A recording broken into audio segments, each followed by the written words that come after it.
మార్గశిర మాసంలో జన్మదినాన్ని జరుపుకునే అరుదైన వారిలో మీరు ఒకరన్నమాట.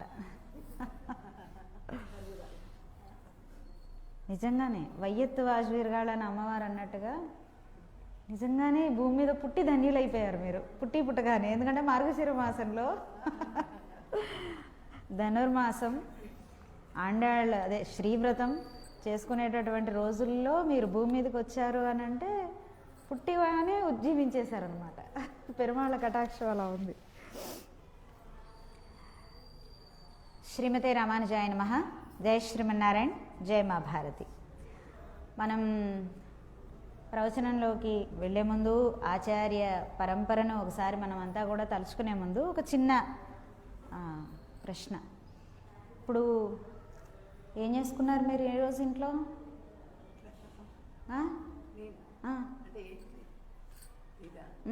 నేను ఇవాళ ఆంజనేయ స్వామి గుళ్ళో అది యానివర్సరీ అయితే అదే పోయినా అక్కడే తిన్నా. ఇంట్లో ఏం చేసుకోలేదు. యానివర్సరీ ఏంటి అంటే వాళ్ళది 10 years 20 years అయింది. అది ఓకే. మీరు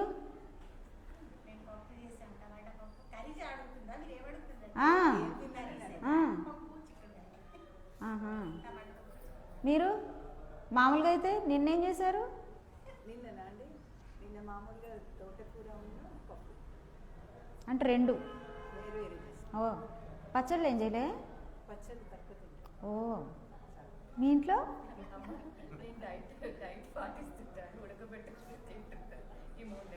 అంటే ఇప్పుడు వీళ్ళందరూ పచ్చివి తిన్నారన్న మీ ఉద్దేశం? టమాటా పప్పు అంటే టమాటాలు వేరుగా పప్పు వేరుగా తినేసారన్న, అందరూ ఉడకబెట్టే తింటారు. సరే మీరు నేను టిఫినే చేసిన, ఇప్పటికి అన్నం తినలేదండి. ఎందుకు? నాకు ఆకలిగా అలాగే తినలేదు. ఓ మీరు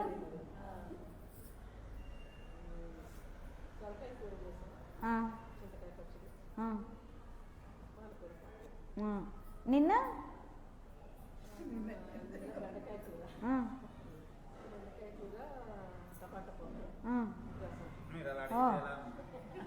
మీరు అదొక్కటేనా? ఏ ఇంకోటి ఎందుకు చూసుకోలేదు? ఓ మీ ఇంట్లో స్వామి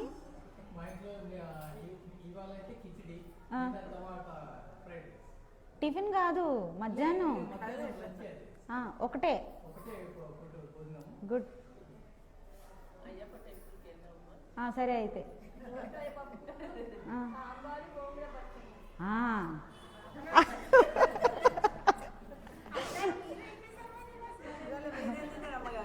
చెప్తాం, ఆగండి.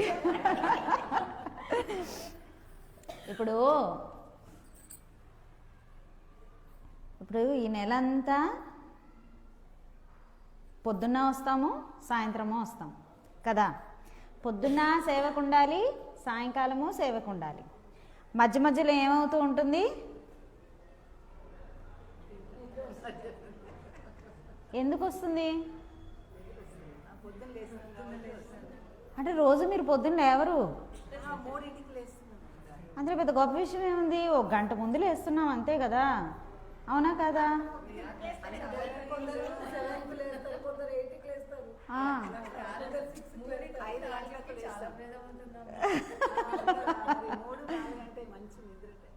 అందుకే కేవలం ఒక గంట ముందు లేచారు కాబట్టి ఇక్కడ నెక్కునికి వస్తుంది అంటారు. అదే అంటున్నాము, ఇప్పుడు పొద్దున్న ఒక గంట ముందు లేచినందుకు మనకి ఇలా ఊగిపోతాము అంటారా? ఇంకో రీజన్ ఏదైనా ఉందా? ఉంది. ఒక గంట ముందు లేచినందుకు కాదు అక్కడ ప్రాబ్లము. ఒక గంట ముందు లేచినప్పుడు మీరు రెస్ట్ తీసుకోవట్లేదా? ఏ అంటే మెడిటేషన్లో నిద్రపోతారా? ఒక ఆయన అన్నారండి, మేము వర్క్ చేసిన చోట ఒక ఆయన అన్నారు, కుర్చీలో కూర్చుని ఇలా ఉండేవారు అనమాట. ఓ సరేలే మనం డిస్టర్బ్ చేయడం ఎందుకని వెళ్ళిపోయిన తర్వాత నేను ఎప్పుడో రమ్మని చెప్తే మీరు రాలేదేంటి అని అంటే సార్ ఇందాక అంటే నో ఇందాక నేను మెడిటేషన్ చేస్తున్నాను అని చెప్పారు. యాక్చువల్గా he was sleeping by that time. సరే, ఇక్కడ విషయం ఏంటి అని అంటే పొద్దున్న గంట ముందు లేవడం ప్రాబ్లం కాదు అక్కడ.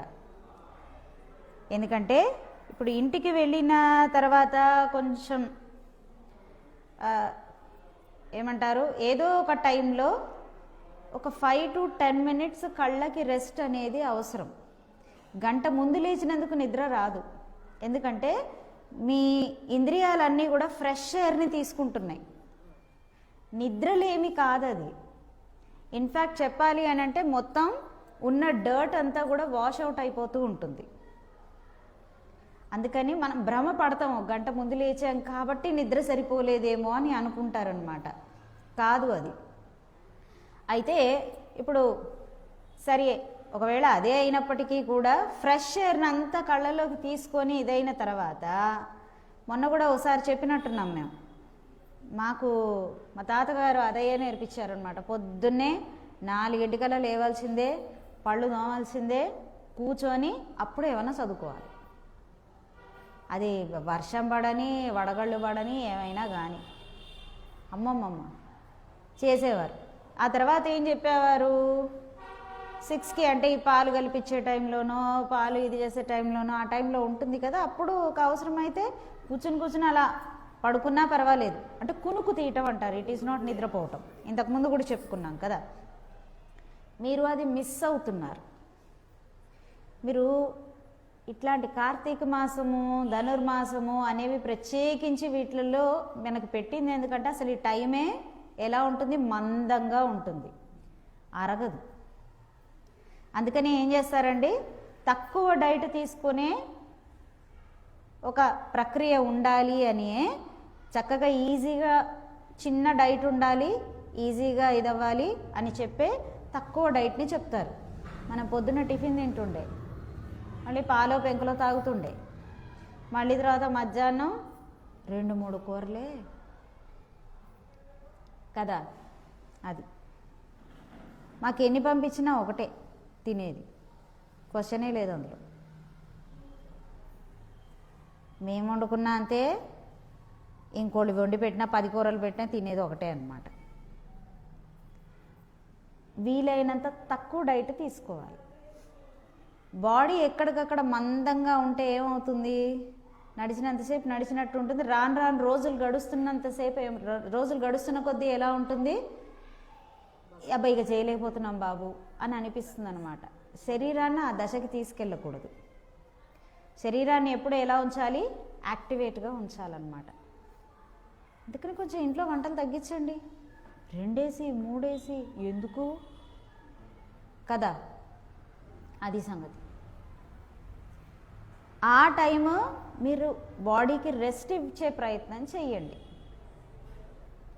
మీరు మా కోడలు చేస్తుందని చెప్పారు, అది ఇంకా పెద్ద ప్రమాదం. మనం చేస్తే ఒక ఎత్తు, కోడలు చేస్తే అదో పెద్ద చింత కదా. అజమాయిషీ చేయాలి కదండి అంత అయితే. పిల్లలు చేసినప్పుడు మనం ఏం చేస్తున్నావు, ఎట్లుంది, ఏమైనా హెల్ప్ కావాలా, కూర్చుంటే అయ్యో హెల్ప్ చేయకుండా కూర్చున్నామంటే ఏదో ఇబ్బందిగా ఉంటుంది. పోయి 10 సార్లు అడగకుండా కూర్చుందామా అని అంటేనేమో ఏమో లోపల ఏం తగలు పెడుతున్నారో మళ్ళీకి వచ్చేసి ఎప్పటికీ అదో డౌట్. ఇలా మంచి చెడులకు మధ్యలో పాపం నలిగిపోతూ ఉంటుంది మనసు. అందుకని ఈ 2 నెలలు ఎవరైనా సరేనండి, వ్రతం చేస్తున్న వాళ్ళు కావచ్చు, చేయని వాళ్ళు కావచ్చు, లిమిటెడ్ డైట్ అనేది ఉండాలి. ఉంటేనే బాడీ యాక్టివ్గా పనిచేస్తుంది. అది సంగతి. సరే, మనం ఆచార్య పరంపరని ఒకసారి తలుచుకొని వారి యొక్క ఆశీస్సులతోని మనం పాశురం యొక్క అమృతంలోకి అడుగు పెడతామండి. శ్రీశైలేశదయాపాత్రం ధీభక్త్యాదిగుణార్ణవం యతీంద్రప్రవణం వందే రమ్యజామాతరం మునిం లక్ష్మీనాథసమారంభాం నాథయామ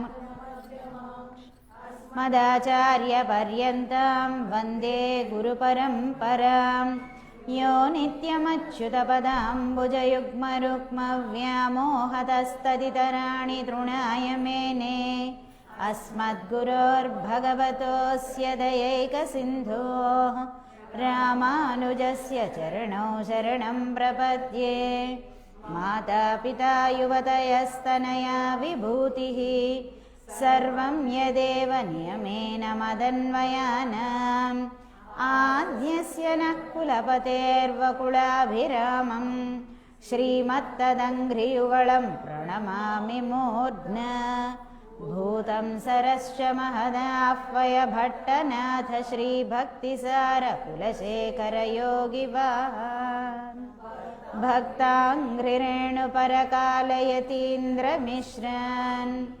श्रीमत्पराङ्कुशमुनिं प्रणतोऽस्मि नित्यम् శ్రీమతే రామానుజాయ నమః. జయ శ్రీమన్నారాయణ, జయ మా భారతి. ఇక అమ్మవారు ప్రతి గడపకి వెళ్తున్నారండి. గడప గడపకి వెళ్తూ అమ్మ ప్రతి ఒక్కరిని పిలుస్తూ లేవమ్మాలే లేవమ్మాలే రావమ్మారా అని చెప్పి ఒక్కొక్కరిని పిలుస్తున్నారు. అయితే ఇందులో ఎవరికైనా సరే మొద్దు నిద్ర అనేటటువంటిది ఉందా? లేదు, అసలు నిద్రే పోవట్లేదు. ఇక మొద్దు నిద్ర సంగతి క్వశ్చనే లేదు కదా. సో వీళ్ళందరూ ఏం చేస్తున్నారండి? నిద్రపోతున్నారు అంతవరకే. క్షమించాలి, వీళ్ళందరూ ఏం చేస్తున్నారు? భగవద్ ధ్యానంలో ఉన్నారనమాట. అంటే ఒక మైకంలో ఉన్నారన్నమాట. సో అందుకని అమ్మవారు అందరినీ కూడా ఏం చేస్తున్నారు? నిద్ర లే అని చెప్పట్లేదు. ఏమంటున్నారు? మేలుకో మేలుకో మేలుకో అని చెబుతున్నారు. అలా ఇక్కడికి కూడా ఒక గోపిక దగ్గరికి వచ్చారనమాట. అందుకే పాశురాలలో మనకి ఎక్కడైనా సరే ఏదైనా కొంచెం హార్ష్ వర్డ్ కనిపించింది అని అంటే అది హార్ష్ వర్డ్ కాదు. డైరెక్ట్గా దాని అర్థాన్ని తీసుకోవడానికి వీల్లేదు. ఎందుకు అనంటే రెండవ పాశురంలోనే అమ్మవారు ఏం చెప్పారు? తీక్కురళై చెన్రోదోం, అయ్యో ఎవరిని మనసు నొప్పించే విధంగా మాట్లాడమండి అని చెప్పినప్పుడు మనసు నొప్పించే విధంగా అమ్మ ఎందుకు మాట్లాడతారు? కనుక దాని వెనకాల ఉన్నటువంటి నిగూఢ అర్థమేంటో తెలుసుకోవాలట. అలా ఈ అమ్మవారు ఈ రోజున కూడా ఒక అమ్మాయి ఇక్కడ కనిపించలేదు. అయితే అప్పుడు అనుకున్నారు, అయ్యో మనకి గొప్ప కాంతిమతి మనతోని ఉన్నది, అలాగే భగవత్ చింతన ఎలా చేయాలో బాగా తెలిసినటువంటి ఆమె స్టెప్ బై స్టెప్ ఎలా భగవానుణ్ణి చేరొచ్చు అనేటటువంటి టిప్స్ అండ్ టెక్నిక్స్ అంటాం అన్నమాట వాటిని. సో అవన్నీ బాగా తెలుసు. ఆ అమ్మాయిని కూడా నిన్న మనం తెచ్చుకున్నాం. సో నిన్న కొన్ని విషయాలు చెప్పిన అమ్మాయి ఉంది, ఈరోజు ఏంటి గొంతు వినిపించటం లేదు అని చూసిందనమాట. చూసేసరికి ఈ అమ్మాయి కనిపించలేదు. అయ్యో ఆగండర్రా, అమ్మాయి రాలేదు అని మళ్ళీ ఈ అమ్మాయి ఇంటి గడప ముందు నిలబడి అమ్మవారు పిలుస్తున్నారు. అమ్మవారితో పాటు మనం కూడా లోపల ఉన్నటువంటి ఈ అమ్మాయిని మేల్కొల్పుకుందాం. నో తుచ్చువర్గం పుగిగిన్రమ్మనాయ్ மாத்தமும் தாராரோ வாசல் திழவாதார் நாத்தத்துழாய் முடிநாராயணன் நம்மால் போத்த பழைதரும் புண்ணியனால் பண்டொரு நாள் கூத்தத்தென்வாய் வீழந்த கும்பகரணனும் தோத்து முனக்கே பெருந்துயில் தான் தந்தானோ ஆத்தானந்தலுடையாய் அருங்கலமே தேத்தமாய் வந்த திழவேலோரெம்பாவாய். ఆండాళ్ దివ్య తిరువడిகளே శరణం. ప్రియ భాగవతోత్తములారా, అమ్మవారు ఈ అమ్మాయితో అంటున్నారు, నో తుచ్చువరగం, ఏమమ్మా నోము నోచుకొని, పుగిగిండ్రమ్మనాయ్, ఓ అమ్మాయి, ఓ అమ్మా, రక్షకురాలా, అమ్మనాయ్, ఓ అమ్మా అని పిలుస్తున్నారు. అమ్మ అంటే ఏంటండి? రక్షకత్వం వహించేటటువంటి వారు. ఓ రక్షకురాలా, ఏమిటి లోపల ఉండిపోయావు, మమ్మల్ని రక్షించాల్సినటువంటిది నీవే కదా. ఎందుకు అనంటే భగవానుడికి మనం స్వాధీనం కావాలి అని అనుకుంటున్నాం, కానీ నువ్వు ఏదో గొప్ప నోము నోచేసి ఉంటావు. నోముకి ఏదో ఫలితం నీకు వచ్చేసే ఉంటుంది. ఎందుకంటే నోము అనేటటువంటిది ఎలా నోచాలండి? ఏ కోరిక లేకుండా చెయ్యాలి. నోములో చాలా రకాలు ఉంటాయి. ఏకాదశి వ్రతం, ఆచరిస్తున్నాము. ఫలం ఆశించి నువ్వు చెయ్యొచ్చు, లోక కళ్యాణం కోసమని సర్వం శ్రీకృష్ణార్పణమస్తు అని చెయ్యొచ్చు. ఇంతకీ ఏకాదశి ఎప్పుడు చెయ్యాలి? కొంతమంది ఈరోజు అంటారు, కొంతమంది వీటితో ఇదేనండి, వాళ్ళకే తెలియదు. ఒకరోజు ఈరోజు అంటారు, కొంతమంది ఆ రోజు అంటారు. ఏంది ఇది అంతా? ఇంత తలకాయ నొప్పి కదా. ఒకటి అట్లా ఉండంటే అట్లా ఉండిపోవాలి అంతే. కొంతమంది ఏమో ఈరోజు చేస్తున్నారు, కొంతమంది ఏమో రేపు చేస్తున్నారు. ఏందో వీళ్ళంతా పిచ్చోళ్ళు ఇట్లా చేస్తారు. మనం ఎవరిది ఫాలో అవ్వాలో మనకు తెలియట్లేదు. ఎవరన్నారు? కదా అనొద్దు. మీరు తెచ్చుకునేది మీ ఉద్దేశం చెప్పాలి అంతవరకే. ఇది కదా అని అన్నారు అని అంటే ఇప్పుడు నేను మీతో ఏకీభవించాలి, అలా కుదరదు. ఫస్ట్దా సెకండ్దా? ఎవరు? ఓ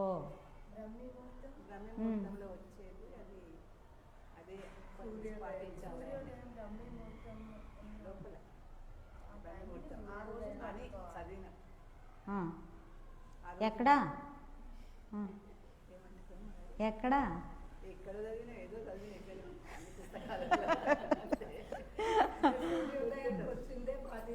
దీన్నే ఏమంటారు? తట్ట మీదో దెబ్బ, బుట్ట మీదో దెబ్బ అనమాట. సరే, ఆ విషయం ఏంటి అని అంటే 2 రోజులు పాటించుకోవచ్చు. అయితే నీకో క్లారిటీ ఉండాలి. ఇప్పుడు శ్రీ వైష్ణవ తత్వంలో మిగులే పాటించటం అలవాటు చేస్తారు.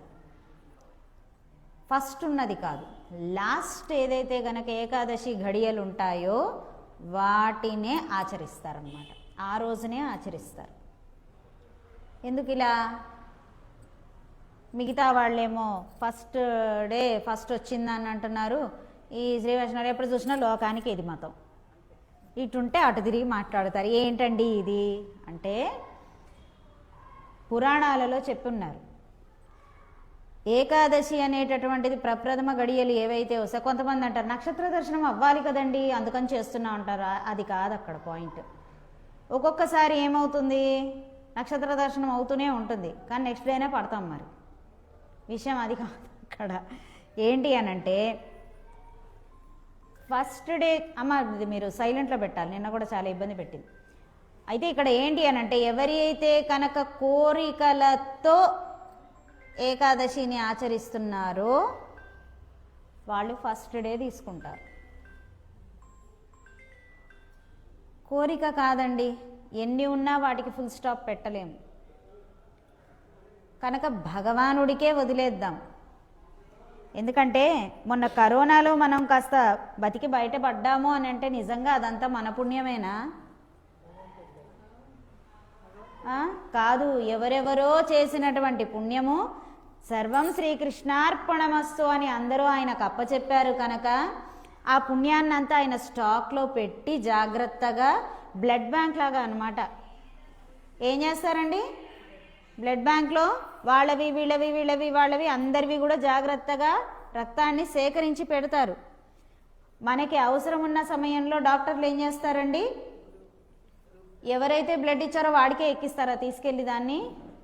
కాదు, ఇక్కడ వీడికి నెసెసిటీ ఉంది, సో సరే అయ్యో పాపం ఈ బ్లడ్ తీసుకెళ్ళి వాడికి ఎక్కిద్దాం పట్టు అని ఎక్కిస్తున్నారు కదా. అది ఎక్కడిదండి టెక్నిక్, మనకి ఎక్కడి నుంచి అలవాటైపోయింది? భగవానుడు దాన్ని క్రియగా చేస్తున్నాడు కనుకనే మనకు అది ఆచరణలోకి వస్తుంది. ఏదైనా భగవానుడు కూడా అందరూ సర్వం శ్రీకృష్ణార్పణమస్తు అని స్వామికి అర్పించేసినప్పుడు ఏం చేస్తారండి, ఆ పుణ్యం తాలూకు అంతా కూడా అలా శాషేలు చక్కగా అక్కడ పెడతారనమాట. ఎవరికైనా అవసరం, పిల్లలు లేని వాళ్ళు ఉంటారు, అయ్యో వీళ్ళకి ఏ పుణ్యం, ఈ 4-5 పుణ్యం కలిపి వాళ్ళు జోలిలో వేస్తే తప్ప వాళ్ళు ఇందులోంచి బయటపడలేరండి పాపం, ఆర్తి కలిగి ఉన్నారు కదా అని చెప్పి అలా వేస్తారు. అయ్యో వీళ్ళు రోగాన పాలు పడాల్సి వచ్చేటట్టుగా ఉంది కదా, సరే ఏదో కొద్దిగా అనుభవింపజేద్దాం. మరి ఎలాగండి, ఏం చేద్దాం? ఓకే, ఈ 10 మంది పుణ్యం తీసుకెళ్ళి వాళ్ళ జోలిలో పడేద్దాం. అలా ఎవరెవరు చేసిన పుణ్యాలు అవన్నీ కూడా భగవానుడి దగ్గరికి ఆయన అకౌంట్లోకి నీ ఇష్టం వచ్చినట్టు వాడవయ్యా అందరికీ ఉపయోగించు, నీ ఇష్టం ఎలా ఉపయోగిస్తే అలాగా అని ఇచ్చి ఉన్నారు కనుక, అందుకే తెలిసో తెలియకో మన చేత సర్వం శ్రీకృష్ణ అర్పణమస్తు అని నోటి నుంచి అనేటటువంటి అలవాటు పెద్దవాళ్ళు చేశారనమాట. ఏది చదివినా ఆయనకు వెళ్ళిపోతుంది ఆ పుణ్యం. అప్పుడు అది ఇక్కడ నీకు ఇవ్వాలా, ఇంకోళ్ళకి ఇవ్వాలా, మరోహళ్ళకి ఇవ్వాలా, ఏం చెయ్యాలి అనేది ఆయన డిసైడ్ చేసుకుంటారు. ఎందుకంటే మన పుణ్యం మన దగ్గరే ఉంటుందండి, ఎవరికి ఇవ్వాలో అర్థం కాదు కదా. దుర్యోధనుడు లాంటి వాడు ఎవడో వచ్చి నాకు ప్రాణం దానం చెయ్యమ్మా అని అనగానే అయ్యో పాప మంచివాడు కదా అని ఇచ్చేయాలనిపిస్తుంది. వాడు మళ్ళీ ఏ ద్రౌపదినో అదేంటి నడి రోడ్లో నించోబెట్టి వెళ్ళు దుశ్శాసన అంటే అప్పుడు ఏం చేయాలి? ఇప్పుడు నువ్వు వాడికి ప్రాణం పోసింది మంచికా చెడుకా కదా.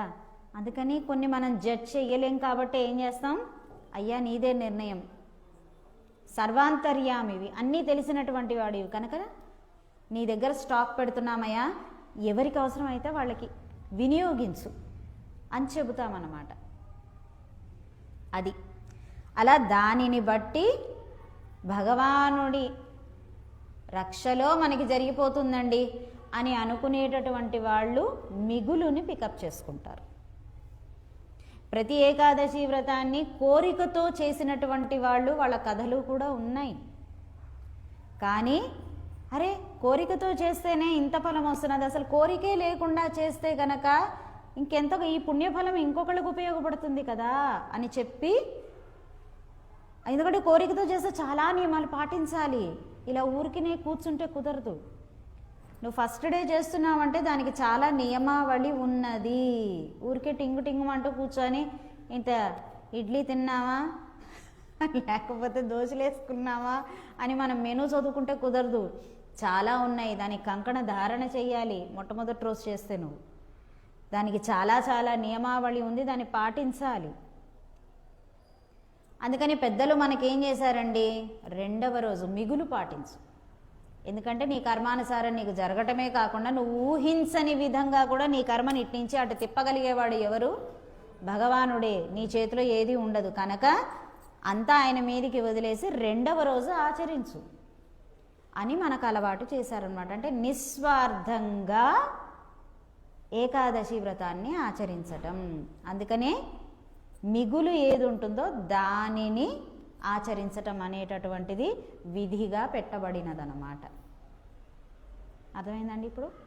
అందుకని ఏదైతే మిగులు ఉన్నదో దానిని చేస్తారు. నువ్వు ఫస్ట్ డే చేస్తున్నావు అని అంటే నీకేదో కోరికని ఆశించి చేస్తావు కనుక నీ పుణ్యఫలం ఏం చేస్తారు, భగవానుడు మళ్ళీ నీకే టర్నప్ చేస్తాడు తప్ప దానివల్ల ఎవరికి పక్కన నీ బిడ్డకి కూడా వీసమెత్తు ఉపయోగం ఉండదు. దానివల్ల నీది నీకే సరిపోతుందన్నమాట.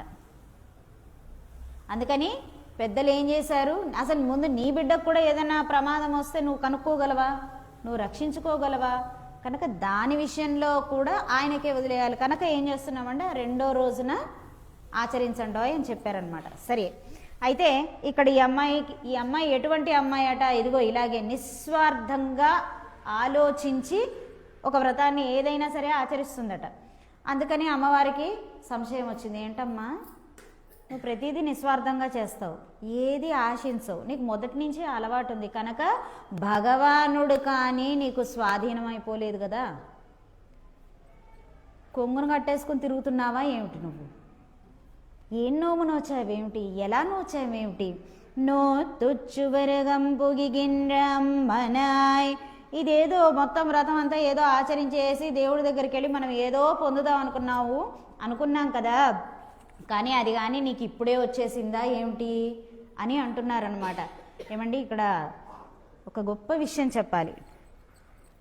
భగవానుడు అనుగ్రహిస్తే ఎలా ఉంటుందో చెప్తాం. ఇక్కడ సైదాబాద్ అటువైపు ఒక కాలేజ్ ఉంది, సైదాబాద్ కదా అదేంటో నాకు పేరు గుర్తులేదు, SV college, commerce, inter and degree colleges ఉన్నాయి. చంపాపేట అటువైపు SV inter and degree colleges ఉన్నాయి. అసలు ఇంత చేసి మేము ఆయన పర్మిషన్ తీసుకోలేదు కానీ చెప్పేస్తున్నాం అనుకోండి. అంటే భగవానుని యొక్క కృప భగవానుని యందు ఉండేటటువంటి ఆర్తి ఏ స్టేజ్లో ఉంటుందో చెప్తున్నాం. ఆ కాలేజ్ చైర్మన్ ఉన్నారు సుధాకర్ రెడ్డి. సుధాకర్ రెడ్డి గారు చక్కగా చదువుకున్నారు, అంతా ఉంది. అందరూ వారి ధర్మపత్ని కూడా కాలేజ్ రన్ చేస్తారు. ఆవిడ కూడా డిగ్రీ కాలేజ్కి ప్రిన్సిపల్ ఏదో, మొత్తం కాలేజెసే వాళ్ళవి. ప్రతిరోజు పెరుమాళ్ళకి పూలు కావాలి కదా, మాలలు కావాలి కదా, కొనేవారు కాదు. కానీ ఇంతింత మాలలు, ఇంతింత మాలలు ఆయన కూర్చొని ఇంతింత మాలలు తయారు చేసేవారనమాట. ఆడదానికి కూడా అంత ఓపిక ఉండదండి. నాయికావస్థ అంటే అదే. స్త్రీకి కూడా దక్కనటువంటి అదృష్టం అన్నమాట. అసలు ఆ మాలని చూస్తే ఎవ్వరూ కూడా ఒక మగవాడు కట్టాడండి అని అనలేడు. స్త్రీ కూడా కట్టదండి, చెప్తున్నాం కదా, ఇంపాసిబుల్ అనమాట. అంత ఇంతింత గజమాలలు, కలర్ కాంబినేషన్ మళ్ళీ దానికి ప్రతిరోజు ఆయన ఓపికగా కూర్చుని అంతంత మాలలు. ఆయన ఒకరోజు ఆయనకి ఎక్కడికో వెళ్ళాల్సి వచ్చి చాలా బిజీగా ఉండి కొంత అల్లేసేసి నా పిల్లల్ని వాళ్ళ అంటే ఈ టైంలో కొంచెం వాళ్ళకి సెమిస్టర్ ఇదులు ఉంటాయి కాబట్టి మధ్యలో ఆటపట్టుగా ఒక గంట 2 గంటలు ఎగ్జామ్స్ అయిపోయి ఖాళీగా ఉండడం ఇలా ఉంటుంది ఈ సీజన్ వాళ్ళకి. సో వాళ్ళు అలా ఖాళీగా ఉన్న టైంలో ఈయనను చూసి ఇగో ఇలా ఇవి పూలు గుచ్చండి అని వాళ్ళకి ఇస్తే వాళ్ళు తయారు చేశారనమాట. సంస్థ అలా ఉండాలి ఎప్పుడైనా. అంటే వాళ్ళకందరి తర్వాత రోజుల్లో పిల్లలు కూడా పోటీ పడి ఖాళీ సమయం ఉంటుంది కదా కాలేజ్లో, ఎప్పుడో ఒకప్పుడు రీసెస్ టైం అలా ఇలా ఉంటుంది కదా, ఆ టైంలో వాళ్ళు ఊరికనే సొల్లుముచ్చట్లు వేసుకోకుండా గబగబా వచ్చి కూర్చొని స్టాఫ్ అయితే స్టాఫ్ ఇక్కడి నుంచి ఇక్కడ దాకా, మిగతా వాళ్ళు ఇక్కడి నుంచి ఇక్కడ దాకా, మిగతా వాళ్ళు ఇక్కడి నుంచి ఇక్కడ దాకా, అలా దరిదాపు ఎవరికి ఇది ఉందో వాళ్ళందరూ కూడా వచ్చి ఆ రూమ్లోకి వచ్చి గుచ్చి తీసుకొచ్చేవారనమాట. ఇక ఈయనైతే ప్రతిరోజు కూర్చొని సాయంకాలం పూట కూర్చొని ఇంత మాలలు. ఒకనాడైతే ఆ మాలల్ని చూసి వీరికి వేసేవారు. ఈయనకి వేసినటువంటి మాలను చూసి ఆ కోవిల్లో వాళ్ళు అడిగారు. పోయినసారి సైదాబాద్ అక్కడ రామాలయంలో చెప్పాము. చూసి వారు అక్కడ పెద్ద ఆయన అర్చకులు చూసి, అమ్మో ఏంటి ఇతగాడు ఇంత బరువు మాల వేసుకుని వచ్చాడు అని భలే మాట్లాడతారు శ్రీనివాసాచార్యులు గారు కదా. ఇంత మాల వేసుకుని వచ్చాడు, ఈయనే గజం అంటే ఈయనకి ఇంకో గజమాల ఏమిటి, ఏంటయ్యా స్వామి మమ్మల్ని డామినేట్ చేస్తున్నావుగా నువ్వు అని రామానుజుల వారితోటని, ఎక్కడిదమ్మా మాల మీ వాడికి అని అడిగారు. అడిగితే ఇలా వారు ఇది చేశారు అని అంటే, తిరుమాళ్ళకు కూడా ఒక మాల ఇవ్వండి అని ఆయన్ని అడిగితే అప్పటి నుంచి పెరుమాళ్ళకి ఈయనకి కూడా, అంటే అక్కడ వారి పెరుమాళ్ళు కూడా ఉండేవారు ఆయనకి. SV college chairman Sudhakar Reddy గారికి ఆయన పెరుమాళ్ళు కూడా ఉన్నారు. ఆయనకి ఆరాధన అది అంతా ఉంది. ఆయన పెరుమాళ్ళకి, మా పెరుమాళ్ళకి, మాకు లక్ష్మీనారాయణుడు ఆ వారికి వీరికి, ఆ తర్వాత కోవెల్లో ఆయనకి ఓపిగ్గా కూర్చొని ఆయన కట్టిన మేర కట్టి మళ్ళీ పిల్లలు కూడా కట్టే తీసుకొచ్చేవారు అనమాట. ఎంత నోము నోస్తే అంత గొప్ప సేవ అవకాశం వస్తుందండి. మళ్ళీ కాలేజ్ ఫంక్షనే, కాలేజ్ అడ్మినిస్ట్రేషన్ అన్నీ నడుస్తూనే ఉండేవి. అది కాలు మీద కాలేసుకొని ఓ మూల కూర్చొని ఓ టీవీ చూస్తూ ఉఫ్ అంటూ ఓ సిగరెట్ ఊదుకుంటూ అలా కాలం గడిపేస్తారు జనరల్గా. అలా కాకుండా ఉన్న కొద్దిపాటి సమయాన్ని మనం భగవత్ సేవకి ఎందుకు ఉపయోగించకూడదు అని చెప్పి భగవంతుడి సేవకి కైంకర్యానికి తన సమయాన్ని ఉపయోగించటం అంటే మామూలు విషయం కాదండి. అది అన్నమాట. అంత గొప్ప కైంకర్యం అన్నమాట. ఎంత నోము నోస్తే అంతటి అదృష్టం పడుతుంది కదా. అది మనం ఇంత మాల తీసుకురావడానికే పూలు భోజనం కానీ కట్టే టైం లేదండి అని చెప్తాం అన్నమాట కదా. సరే ఇందులో వారి యొక్క ధర్మపత్ని ఇచ్చేటటువంటి సహకారం అంతా ఇంత కాదనుకోండి. అమ్మ బంగారు తల్లి అసలు అమ్మ చాలా చాలా సహకారం. సరే, అయితే ఇక్కడ చెప్తున్నారు వరాహ శ్లోకంలో చెప్పినట్లుగా వరాహ చర్మ శ్లోకం ఉందండి. అహం స్మరామి మద్భక్తం నమామి పరమాం గతిం అని అన్నారంటే నా భక్తుడు తనకి యోగ్యమైనటువంటి సమయంలో నన్ను స్మరించుకుంటే చాలును. మరణించేటటువంటి సమయంలో వాడు స్మరించుకోలేకపోయినా కూడా స్మరించాడే అని చెప్పేస్తాను అని చెప్పారనమాట. యమధర్మరాజు వచ్చి హరినామస్మరణ చేయలేదు, తీసుకోండి వాడిని తీసుకొని నరకంలో పడినంటే లేదు నా పేరు స్మరించాడు, నేను విన్నాను. యమ నీకు వినపడలేదా? అయ్యో నాకు వినిపించిందే అని చెప్పేస్తారనమాట వరాహస్వామి. అందుకనే ఎప్పుడో పెద్దవాళ్ళు అయ్యాక, ఎప్పుడో ముసిలాళ్ళు అయ్యాక అప్పుడు స్మరించుకోవటం కాదు, నిజానికి అప్పుడు చాలా మర్చిపోతూ ఉన్న టైం అయిపోయింది. ఓ రకంగా చెప్పాలంటే యువర్ టైమ్ ఈజ్ లాస్ట్. చిన్నతనం నుంచే రావాలి, ఇప్పుడు నుంచే. ఎందుకంటే భగవన్నామస్మరణ చేసుకుంటే సన్యాసం తీసుకుంటారు, భగవన్నామస్మరణ చేసుకుంటే ఇక సంసారాలు ఏం చేస్తారు అని అన్నావు అని అంటే అవి ఏవీ లేకపోయినా పిల్లలు కలగట్లేదు కదండి. మరి ఎంతసేపు పిక్నిక్లు, ఎంతసేపు హోటల్స్కి తిరగడం, ఎంతసేపు బీచ్లకి ఎగరటం, ఎంతసేపు అటు తిరుగుడు ఇటు తిరుగుడు, ఎంజాయ్మెంట్ చేసే వాళ్ళకు కూడా మరి ఎప్పుడు ఇళ్లల్లో కొట్టుకు చచ్చిపోతున్నారే. ఏం సంసారం చేస్తున్నారు? ఎప్పుడు ఆ కూపంలో, సంసార కూపంలో ఇంకా ఇరుక్కుపోతున్నారు తప్పిస్తే సుఖ సంతోషాలు లేవే ఎవరికీను.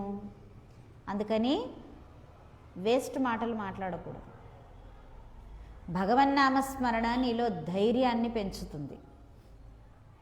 అది ఇంకొకటి చాలామంది హిందువులకు ఉండేటటువంటి చెడ్డ లక్షణం అండి. ఎవరైనా ఏదైనా తెలివి తక్కువగా మాట్లాడినా 1కి 10 సార్లు అడిగే, చేసావా లైట్ బంద్ చేసావా, ఇదిగో లైట్ బంద్ చేసావా. ఏమంటారండి అట్లా అడిగే వాళ్ళని? మిమ్మల్ని ఏదైనా 1కి 2 సార్లు 10 సార్లు అడిగారు, ఏమంటారు? చాదస్తంతో చంపేస్తున్నారా బాబు, ఎంత చాదస్తమో చెప్పలేమండి అని అంటారు. చాదస్తం అంటే ఏంటి? ఛందస్సుతో నిండి ఉన్నటువంటిది ఛాందసం అంటే ఏంటి? వేదం. ఒకడు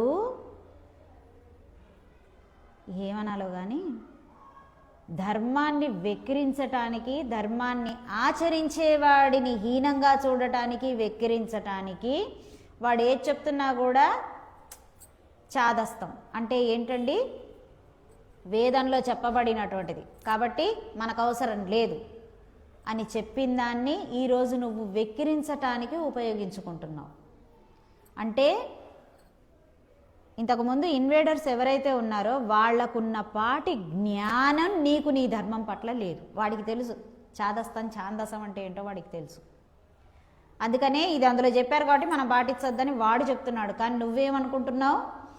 వాడు నిన్ను తిడుతూ హీనంగా నీచంగా చూశాడు కాబట్టి ఓహో ఇలా తిట్టుకుంటూ మాట్లాడచ్చు అన్నమాట అని నువ్వు దాన్ని ఫిక్స్ చేసేసావు. ఈ మధ్యకాలంలో ఏదో వచ్చింది కదా, గోవింద హరి గోవింద అనుకుంటూ, అంటే వెక్కిరించటానికి కూడా గోవింద గోవింద అని పాడడం అలవాటైపోయింది. ఏం మాట్లాడుతున్నారు, ఎక్కడుంటున్నారు, ఏం చేస్తున్నారు, ఏ విషయాన్ని వెక్కిరిస్తున్నావు, ఎవరిని వెక్కిరిస్తున్నావు, నిన్ను నువ్వు వెక్కిరించుకుంటున్నావు, అది తెలుస్తోందా? అందుకని చాదస్తం అనే పదాన్ని మానేయండి. ఏదైనా మంచి మాట చెప్పినప్పుడు ఇది చాదస్తం అని అనుకోండి, సంతోషం. చాదస్తం అంటే ముసలివాళ్ళు ఎవరన్నా చెప్పగానే అబ్బా చాదస్తం అంటే ఏంటి? ఓ వీళ్ళు ఆల్రెడీ పాటించి ఉన్నారు, వేదంలోది పెద్దవాళ్ళు అందరూ చెప్తే వీళ్ళు పాటించి ఉన్నారు కనుక వీళ్ళు మనకి చెప్తున్నారు అని అర్థం దాంది. నీకు విసుగొచ్చినప్పుడు ఇంకొకళ్ళ మీద ఉపయోగించటానికి మాట్లాడే పదం కాదు అది. సరే, అయితే ఇక్కడ చెప్తారట వరాహస్వామి, లేదయ్యా నా పేరు తలిచాడు, నేను విన్నానుగా అని చెప్పేస్తారట. అది వరాహస్వామి యొక్క వాత్సల్యం. అలాగే నృసింహస్వామి ఏమంటారండి? యోగ్యత ఉన్నప్పుడే ముకుంద నరసింహ అని పలికితే వాడి కాష్టకాలంలో అంటే కట్టెల మీద పడుకోబెట్టినటువంటి కాలంలో వాడి తరఫున నేనే నా నామాన్ని స్మరించుకుంటాను.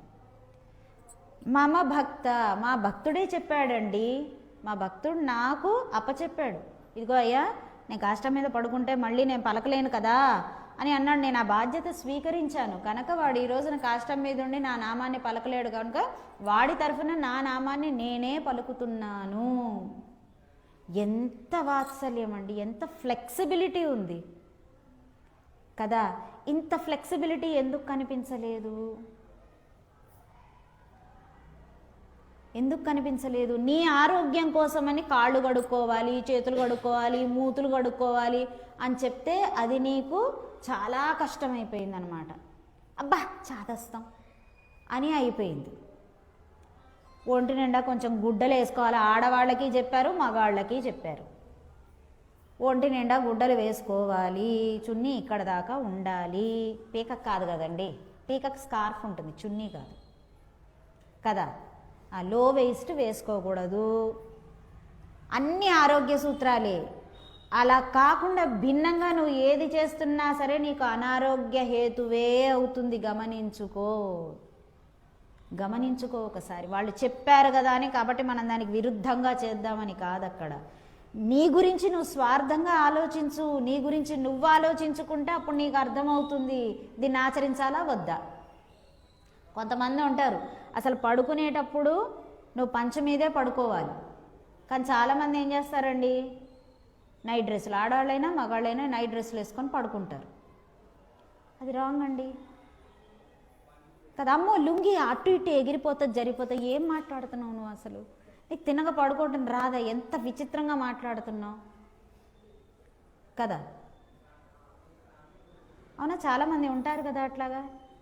ఏం చేస్తున్నావు, ఏం మాట్లాడుతున్నావు, తర్వాత జనరేషన్కి ఏమి ఇవ్వదలుచుకున్నావు?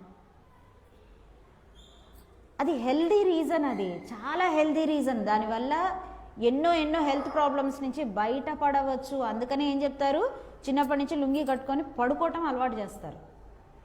అంతేగాని నిక్కర్లేసి పడుకోబెడుతుంటుంటే ఒక వయసు దాటిన తర్వాత కూడా వాడికి ఒక భయం వచ్చేస్తుంది. అమ్మో గబుక్కన అటు ఇటు అయిపోతే నేను సర్దుకొని పడుకోనేమో, అందరు నవ్వుతారేమో అని వస్తుంది. కానీ కాదు, వాడు నేర్చుకునే సమయంలో నేర్పించనప్పుడు ఇక ఎప్పటికీ అది రాదు. వాడికి భయం అని ఆ టైంలో సైకిల్ నేర్చుకోకపోతే ఆ తర్వాత ఇప్పుడు మీరు నేర్చుకొని నడిపేయగలరా? భయంగానే ఉంటుంది. ఎంత సైకిల్ నేర్చుకుంటే స్కూటీ వచ్చేస్తుందని అంటారు, మరి ఇప్పుడు సైకిల్ నేర్చుకోగలరా రాని వాళ్ళు ఎవరైనా? ఏం బామ్మగారు నేర్చుకోగలరా? ఏం లేదంతా ఊరికే ఇట్లా కూర్చుంటే, ఇది ఎలక్ట్రిక్ ఇది అనమాట, ఇట్లా కూర్చుంటే పోతుంది, అదే పోతుంది, ఇది నొక్కితే ఇటు పోతుంది. అది చెప్పేవాడు బాగానే చెప్తాడు. ఈ వయసులో నువ్వు దాని మీద ఎక్కి ప్రయాణం చేయగలవా? లేదు కదా. అందుకనే ఏ వయసులో నేర్పించాలో ఆ వయసులో వాళ్ళకి నేర్పించేస్తే వాళ్ళు జాగ్రత్త చూసుకోగలుగుతారు. అది సంగతి. ఇక చెబుతున్నారండి ఇక్కడ, భగవానుడు అనేటటువంటి వాడు ఎప్పుడూ ఫ్లెక్సిబుల్గానే ఉన్నాడు. నీకు ఏది ఏర్పాటు చేసినా కూడా నీ ఆరోగ్యం కోసమని ఏర్పాటు చేశారు. అయితే ఎంతసేపు నా ఆరోగ్యం నేను నేను నేను నేను అనుకుంటే నీలో స్వార్థం పెరిగిపోతుందేమో అని అలా చెప్పకుండా, భగవంతుడికి దగ్గరికి పెడుతున్నావు కదమ్మా కాళ్ళు కడుక్కో, ఇంట్లో దేవుడు ఉన్నాడు కదమ్మా కాళ్ళు కడుక్కో అని నీకు ఆయన ద్వారా అలవాటు చేశారన్నమాట.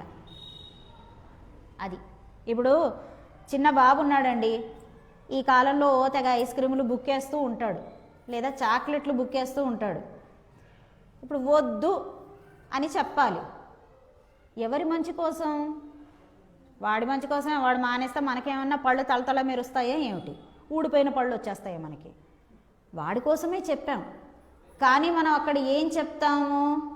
అమ్మకి చెప్పావా? అసలు కొనమని నన్ను అడుగుతున్నావు కానీ మీ అమ్మ పర్మిషన్ తీసుకున్నావా అని అడుగుతారా? అడగరా?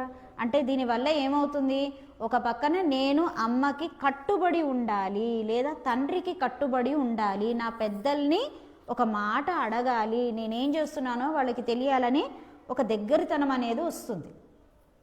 రెండవది, ఆటోమేటిక్గా వాడికి కొనియం కదా ఆ మాట చెప్పి, సో వాడు రక్షింపబడ్డాడు. అలాగే మనకి భగవానుడి విషయంలో మనకు అలవాటు చేశాడు.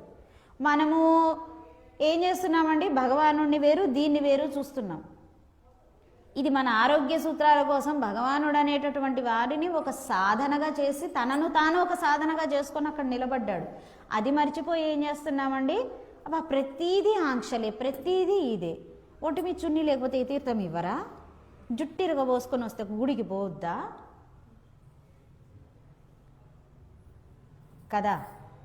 ఎంతసేపు ఈ జుట్టుతో ఇట్టా ఇట్టా ఇట్టా ఇట్టా ఎక్సర్సైజ్ చేసే బదులు హాయిగా చక్కగా వేసుకుంటే ఏదో జుట్టు నమ్మ ఎన్ని కోపులైనా పెడుతుందట కదా. నువ్వు జుట్టు ఇరగబోసావంటే అసలు నీకు ఫ్యాషన్ తెలియదని అర్థం. రోజుకు ఒక కొప్పై, ఈరోజు 3 పాయలు తీసి ఒక జడేసుకొనిరా, రేపు 4 పాయలు తీసి ఒక జడేసుకొనిరా, నెక్స్ట్ డే 14 పాయలు తీసి జడేసుకొనిరా. నీకు ఆ టాలెంట్ లేక నువ్వు జుట్టు ఇరగబోసుకొని వస్తున్నావు. So you are out of fashion. నీకు ఆ సంగతి తెలుస్తుందా? పెచ్చమోహన్లాగా మొత్తం జుట్టు అంతా ఎరగబోసుకొని తిరుగుతున్నావు. నీకు అసలు ఫ్యాషనే తెలీదు. ఏమండి మొన్న ఈ మధ్య పొన్నియిన్ సెల్వన్ కూడా వచ్చింది కదా, అది చూసాకైనా కొంత ఫ్యాషన్ నేర్చుకోవాలి కదా, అవునా? రకరకాల కొప్పులు పెట్టాలి కదా, ఏది చెయ్యవు. లేనప్పుడు కనీసం 3 పాయలు తీసి అల్లేసి ఓ వెనకాల పడేస్తే దాని దారిన అది ఉంటుందని కూడా అనుకోవు. ఏమీ రాదు నీకు. ఓ జడేసుకోవటం రాదు, జుట్టు ఎరగబోసుకోవడం తప్ప, లేదా కొత్తిమీర కట్ట. ఆ కొత్తిమీర కట్ట కూడా ఇంత ఉంటుంది పాపం కదా, అది సంగతి. సరే, ఇక భగవానుడు అనేటటువంటి వాడు అంత వాత్సల్యం చూపిస్తాడు. ఏమ్మా నీకు కానీ అంత వాత్సల్యం చూపించాడా? సో నీకు కానీ అంత వాత్సల్యం చూపించేశాడా? నీకు కానీ భగవానుడు స్వాధీనమైపోయాడా అని ఇక్కడ అమ్మవారు అడుగుతున్నారు. అలా ఏం నోము నోచావమ్మా, మాకు కూడా చెప్పు తల్లి కొంచెం అని అడుగుతున్నారు. ఇక మాతమం తారారో, ఏమమ్మా మాట్లాడకుండా నించుండిపోయావేంటి లోపల? ఇక్కడ వీళ్ళు కొడుతూనే ఉన్నారు, ఆవిడ మాట్లాడట్లేదు. ఎంతకీ మాట్లాడవేంటి తల్లి అని అడుగుతున్నారు. ఏమ్మా పూర్వంగాని సీతమ్మ వారికి ఎలా అయితే కనుక అనుభవం జరిగిందో నీకు కూడా అలా జరిగిందా ఏమిటి అని అడుగుతున్నారు. ఏం జరిగిందండి సీతమ్మ వారికి అనుభవము మాట్లాడకుండా నించోపోవటానికి? ఏం జరిగింది చెప్పండి, ఏం జరిగింది? అగ్ని ప్రవేశం అప్పుడు అసలు ఆవిడ చాలా ఎక్కువ మాట్లాడారు. అబ్బో, ఒక్కొక్కటి ఠామ్ ఠామ్ ఠామ్ అని వాయించేశారు. ఆవిడ ఎక్కడూ ఊరుకోలేదు. అమ్మో, సరే ఆవిడ అలా కూర్చొని చూసింది ఎప్పుడు అని అంటే, రావణాసురుణ్ణి శ్రీరామచంద్రుడు గెలిచాడమ్మా అని హనుమంతుల వారు వెళ్ళి చెప్పగానే ఆవిడ అలా నిలబడిపోయి ఇలా చూస్తూ ఉన్నారట.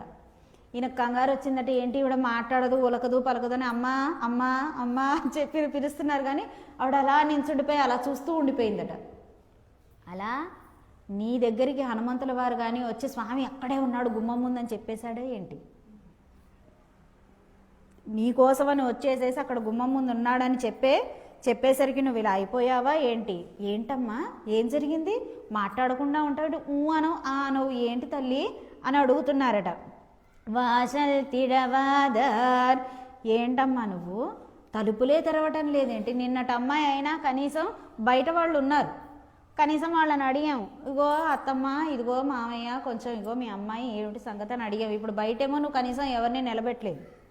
అందుకని ఇప్పుడు ఎవరిని అడగాలి? తలుపు తీయవయ్యే నువ్వు. తలుపు తీసుంటే మేము లోపలికి వచ్చి ఎవరన్నా అడుగుండేవాళ్ళం.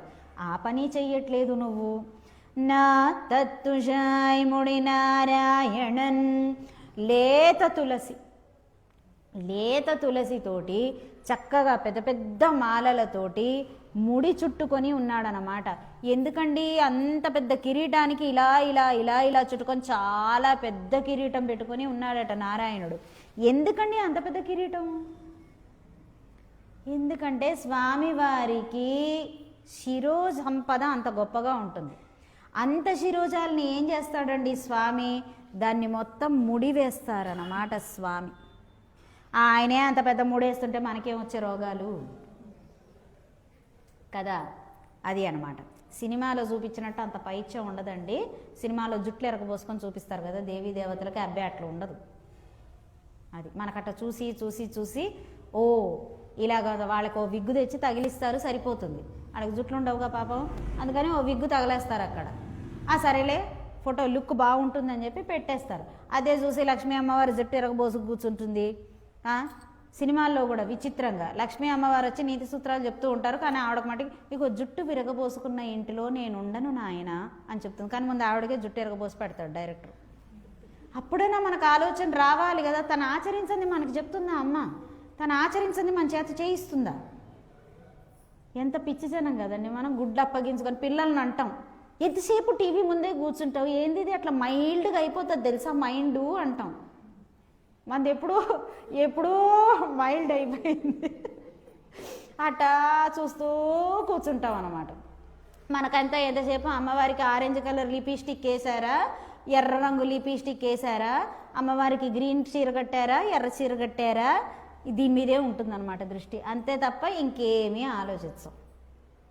కాస్ట్యూమ్ మీద ఉన్న ఇంట్రెస్ట్ అక్కడ సీన్ మీద మనకు కనిపించదు. అది అందుకని మనం ఏమనుకుంటాం, మనం ఏదైనా చిన్న చిన్న డ్రామాలు వేయించాలంటే సీతమ్మ వారికి జుట్టు ఎరగబోసేస్తాం. ఇది సినిమాలో చూపించారు కదా. లక్ష్మీదేవిని కూర్చోబెట్టాలి అని అంటే, ఏదన్నా డ్రామా వేయించాలి, నాటిక వేయించాలంటే లక్ష్మీదేవికి జుట్టు ఎరగబోసేస్తాం, సరస్వతీదేవికి జుట్టు ఎరగబోసేస్తాం. అది అసలు మన్ని మించిన వాడు శంషర్ ఎవడు ఉన్నాడు అసలు. తమ ధర్మానికి తమ గోతిని తామే తవ్వుకునేటటువంటి వాడు ఎవడైనా ఉన్నాడయా అంటే మనమే, ఇంకెవరు ఉండమన్నమాట. అది సో అందుకని స్వామివారికి ఏముందటండి, పెద్ద ముడి. ఎంత పెద్ద ముడి ఉందో అంత పెద్ద కిరీటం అన్నమాట. అది ఇండోనేషియాలో, టిబెట్లో భగవంతుడికి కిరీటం అందుకే చాలా పెద్దగా పొడుగ్గా ఉంటాయి. వాళ్ళ కిరీటాలు ఎప్పుడన్నా గమనించారా? విచిత్రంగా ఉంటాయి, చాలా పొడుగుంటాయి అన్నమాట. ఏంటి అంటే అంత పెద్ద ముడి ఉన్నదండి, అంత పెద్ద జుట్టు ఉన్నదండి అని చెప్పడం అన్నమాట. ఇక ఈవెన్ చైనా వాళ్ళు పాత సినిమాలు చూడండి, అందులో వాళ్ళు ఏమంటారు, కరాటే ఇట్లాంటివి చేసేవి ఉంటాయి కదా, వాళ్ళకందరికీ కూడా ఇంతింత పొడుగు జడలు ఉంటాయి మగవాళ్ళకి. చూసారు ఎప్పుడైనా snakes in the eagle shadow ఇట్లాంటి మూవీస్లో ఇంత పొడుగు జడ, చక్కగా అంతలావు, ఏ నూనె పెట్టేవరా అబ్బి అన్నట్టుగా ఇంతలావు జడ నిగనిగలాడిపోతే అసలు తాచుపావులో ఉంటుందన్నమాట వాళ్ళకి. ఇది శిరో సౌందర్యం, శిరో సంపద అనేటటువంటి ఇక పాండ్యులైతే చెప్పనే అక్కర్లేదు. మగవాళ్ళైనా ఆడవాళ్ళైనా సరే శిరోజాలని అందంగా అలంకరించటం అనేటటువంటిది పాండ్యుల తర్వాతే ఎవరైనా కూడా. మగవాళ్ళకి ఉంటాయి జుట్టుముడులు, ఆడవాళ్ళకి ఉంటాయి, చోళ్ళకైనా అంతే. మనం ఏం చేస్తున్నాం, అంతా కత్తిరింపు సెక్షన్. చెట్లకి ఏనో కొమ్మలు కట్ చేస్తాం, జుట్టుకి అన్నీ కట్ చేసి పెట్టేస్తాం అన్నమాట. నోరే మాటలే కట్ చేయలేకపోతున్నాం. సరే, అలా స్వామికి నా తత్తుజాయ్ ముడి నారాయణన్ తులసి మాల నిండుగా మకరందంతో నిండిపోయి ఉన్నటువంటి మాల. ఆ మాలని ఈ కిరీటం కూడా కనిపించకుండా దాన్ని మొత్తం చుట్టి పెట్టేశారట. అటువంటి స్వామి నారాయణన్, విష్ణు అని చెప్పట్లేదు, రామ అని చెప్పట్లేదు, కృష్ణ అని చెప్పట్లేదు, ఇక్కడే హింట్ ఇచ్చారండి. అసలు ఈ వ్రతం ఎందుకు చేస్తున్నారంటే నారాయణుని కోసమే అని చక్కగా చెప్పేశారు. నారాయణన్, ఎవరండి నారాయణన్? మొత్తం అన్నింటికీ కూడా ఆది అయినటువంటి వాడు, అందరికీ కూడా మూలమైనటువంటి వాడు, ఆధారమైనటువంటి వాడు, అఖిలాండ కోటి బ్రహ్మాండ నాయకుడైనటువంటి వాడు. అటువంటి నారాయణుడు కానీ నీ దగ్గరికి వచ్చి నీ చెంగున ముడిపడిపోలేదు కదా అని అడుగుతున్నారనమాట. ఆ నారాయణుడి దగ్గరికి, ఆ పరమపదం దగ్గరికి వెళ్ళాలని అందరూ ఎగిరెగిరి పడుతూ ఉంటే, ఆరాట పడిపోతుంటే, పెద్ద పెద్ద మునులు యోగులు ఆరాట పడుతుంటే, వాళ్ళ దగ్గరికి ఎవరి దగ్గరికి వెళ్లకుండా నీ దగ్గరికి కానీ వచ్చేసాడా ఏంటి? అందుకే నువ్వు తలుపులు కూడా తీయటానికి ఇష్టపడట్లేదు కదా అని అడుగుతున్నారనమాట. ఇక చెబుతున్నారండి, நம்மாள் போத்த பழைதரும் புண்ணியனால், நம்மాళ్ పోత పడైదరం. అసలు మనం అందరం కూడా ఆయన్ని స్తోత్రం చేయాలనుకున్నాం కదా. ఎందుకు స్తోత్రం చేయాలనుకున్నాము? ఫలాన్ని పొందటానికి. ఏం ఫలం అండి? నిదానంగా రోజులు గడుస్తూ ఉంటుంటాయి కదా, నువ్వు ఏ ఫలం కావాలనుకుంటున్నావో తెలిసేది. ముందు వ్రతం స్టార్ట్ అయ్యేటప్పుడు చేస్తే మంచిది, పెళ్ళిళ్ళు అవుతాయంట, బిల్డింగులు వస్తాయట, అది వస్తుందట, ఇది వస్తుందట, సంపదలు వస్తాయట అని అనుకుంటూ చేస్తావేమో. కానీ చిట్ట చివరికి వచ్చేసరికి ఏమవుతుంది? ఇవన్నీ ఇచ్చేది ఎవరండి? ఆయనే మన దగ్గర ఉంటే చిన్న లాజిక్ ఎలా మర్చిపోతాం కదా, అవునా కాదా? బంగారు గుడ్డు పెట్టేటటువంటి బాతు ఉన్నప్పుడు గుడ్డు ఒక్కటే తీసుకొని వెళ్ళిపోతే ఎట్లా కదా? అసలు బాతే మన దగ్గర ఉంటే పూట పూట రోజు రోజు బంగారు గుడ్లు వస్తూనే ఉంటాయి కదా. చాలా సింపుల్ థింగ్ కదండి. అది మర్చిపోయి మనం ఏం చేస్తాం, వీటన్నిటిని చిన్న చిన్న కోరికల్ని అన్నిటినీ సర్వం పెద్ద పెద్దవి అన్నింటినీ దేవతలకి సైతం శక్తినిచ్చేటటువంటి వాడు నారాయణుడు. ఆయనే మన దగ్గర ఉంటే, ఆయన దగ్గరే మనం ఉంటే అసలు ఇట్టిట్ట అనుకునే పనేంటి కదా. చాలా సింపుల్ థింగ్ కదండి. మన పిల్లలకి చెప్పట్లే, ఇగో నాకు ఈరోజు ఫీజు కట్టాలి, లేదా ఇంకోటి కావాలి, లేదా మరొకటి కావాలని అడిగినప్పుడు వెంటనే మనం ఏమంటాము, అవునా అగో అక్కడ షెల్ఫ్లో పెట్టా తీసుకో, అవునా, మనమే చెప్పేస్తున్నాం. అట్లాగే భగవంతుడు కూడా ఇదిగో ఏంటి నీకు ఇది కావాలనుకుంటా, అగో అక్కడ పెట్టే తీసుకో అని చెప్తాడేమో. అసలు మనం ఆయనకు అవకాశమే ఇవ్వం కదా. మనం నోరు తెరిస్తే స్తోత్రానికి తక్కువ, లిస్టు చదవడానికి ఎక్కువ ఉంటుందన్నమాట. అది ఇక చెబుతున్నారు, పుణ్యస్వరూపుడైనటువంటి వాడు ఎవరండి? ఆ నారాయణుడే. ఇందాకే చెప్పేశారు, నారాయణన్. ఎవరండి ఆయన? పుణ్యస్వరూపుడు, పుణ్యమే తప్ప పాపము ఇంచు కూడా లేనటువంటి వాడు. నువ్వు ఎంత బురద చల్లుదామని చూసినా సరే ఆయన చేసేటటువంటి ప్రతి కార్యం, ప్రతి అవతారంలోనూ ఆయన చేసేటటువంటి కార్యం వెనకాల ఎంతో ఎంతో ఎంతో దాగి ఉంటుంది. అది తెలుసుకోలేక మాట్లాడకూడదు. పాపాన్ని సైతం పుణ్యంగా మార్చేటటువంటి వానికి పాపం చేస్తాడా అండి? చెయ్యడు కదా. అది అటువంటి నారాయణుడండి. ఆ పుణ్యస్వరూపుడైనటువంటి నారాయణుణ్ణి కీర్తించాలి, ఆ ఫలాన్ని ఆయన నుంచే పొందాలి అని చెబుతున్నారు. పండొరు నాల్కు తత్తిన్వాయ్ వేషంద్. అమ్మని లోపల నుంచి మాట్లాడట్లేదండి. ఓ ఇదేంటి, మనం చెప్పాంగా నారాయణ నారాయణ అంటున్నా కూడా మాట్లాడట్లేదేంటి, ఏదో ఉంది అని అనుకొని ఇంకేం చేశారు ఏమ్మా? పండొరు నాల్. పూర్వం ఎప్పుడో ఒక పెద్ద నోరు తెరుచుకొని ఉన్నవాడి నోట్లోకి కుంభకర్ణుడు వెళ్ళాడట. కుంభకర్ణుడు ఎవరి నోట్లోకి వెళ్ళాడండి? పెద్ద నోరు ఎవరిదయ్యా అంటే యమధర్మరాజుదనమాట. ఎవరైనా సరే ఆ నోట్లోకి వెళ్ళిపోవాల్సిందే. నేను వెళ్ళను అంటే కుదరదు. పెద్ద నోరు తెరుచుకొని సిద్ధంగా ఉంటారనమాట. ఆ కుంభకర్ణుడు వెళ్ళాడు కదా, మరి వెళ్ళినప్పుడు రాముని చేత సంహరింపబడ్డాడు కదా, అప్పుడు ఆయన వెళ్ళిపోయాడు కదా. ఇప్పుడు ఎవరైనా సరే ఇక్కడి నుంచి యముడి దగ్గరికి వెళ్ళిపోతున్నప్పుడు ఏం చేస్తారండి? వేరే లోకానికి వెళ్ళిపోయేటప్పుడు ఏం చేస్తారు? ఆస్తిపాస్తులు ఉంటే ఏం చేస్తామండి? ఏం చేస్తారు? ఆస్తిపాస్తుల్ని వెనకాల కట్టుకుపోతారా ఏంటి? ఏం చేస్తారు? ఎవరికి? మాకా? చెప్పండి, మేము ఆ టైంకి సిద్ధంగా వస్తాం. వదిలేసిపోతాం అంటే ఏదో పెద్ద దేశానికి వదిలేస్తున్నట్టు చెప్తున్నారే భలేగా. ఎక్కడికి వదిలేస్తారు? ఎవరికి వదిలేస్తున్నారు? మీ వాళ్ళు అనుకునేటటువంటి వాళ్ళకి దాన్ని వదిలేసిపోతారు కదా. అందుకని ఎవడేమంటున్నారు? తోత్తుమునక్కే పెరుందు ఇల్తాన్ తందాను. ఏమమ్మా, అక్కడ రాముడి చేతిలో ఓడిపోయి యముడి నోట్లోకి దూరినప్పుడు అమ్మోన ఆస్తులు ఎవరికో ఒకరికి ఇచ్చేయాలబ్బా అని అనిపిస్తుంది కదా. అతనికి కూడా కష్టపడి వరంతో సంపాదించుకున్నటువంటి శక్తులు, అదంతా అతని ఆస్తి. ఏమిటండి? అధికంగా నిద్రపోవటం, అధికంగా తినటం. సరే, ఇప్పుడు మొత్తం ఆస్తి అంతా ఒకడికే రాసిచ్చేయరు కదా, ఊరుకుంటాడే ఏంటి? ఇంకొకడు కదా, వాడు హర్ట్ అవుతాడు. అందుకని ఏం చేస్తాం? సమభాగం చేస్తాం. బహుశా ఆ అధికమైనటువంటి నిద్రని నీకు కానీ ఇచ్చి వెళ్ళాడా ఏంటి? ఆస్తులు ఎవరికో ఒకరికి ఇవ్వాలిగా, మరి బహుశా ఆ వారసత్వంలో నీకు ఇచ్చి వెళ్ళాడు, అతనికి నీ మీద నమ్మకం ఏర్పడిందా ఏంటి చెప్పు అని అంటున్నదనమాట. అంటే ఏంటండి ఇక్కడ? కుంభకర్ణుడు ఎవరి చేతిలో చనిపోయాడు? శ్రీరామచంద్రుని చేతిలో మరణం వచ్చింది. అంటే ఒక దివ్యమైన మరణం అన్నమాట. అంటే అతను తన నిద్రని ఇంకొకళ్ళకి ఇస్తున్నాడు అంటే కూడా అది ధర్మానికి ఉపయోగపడాలి, మంచికి ఉపయోగపడాలి అనేటటువంటి ఆలోచన. అంటే భగవత్ సాన్నిధ్యం లభించినప్పుడు ఏమవుతుందండి? దుర్మార్గుడు కూడా సన్మార్గుడుగా మారుతాడు. అందుకని ఇక్కడ కుంభకర్ణుడు ఏమని ఆలోచించాడట? ఎవరికో ఒకరికి మంచి వాళ్ళకి ఇచ్చేయాలి, నా తపోశక్తితోని సంపాదించుకున్నటువంటిది కదా అని చెప్పి తన నిద్ర అనేటటువంటి ఆస్తిని నీకు కానీ ఇచ్చాడా? ఎందుకంటే భాగవతులకి, ధర్మాత్ములకి ఎటువంటి ఇది వచ్చినా కూడా దాన్ని సద్వినియోగం చేయగలిగేటటువంటి కెపాసిటీ ఉంటుంది వాళ్ళకి కదా.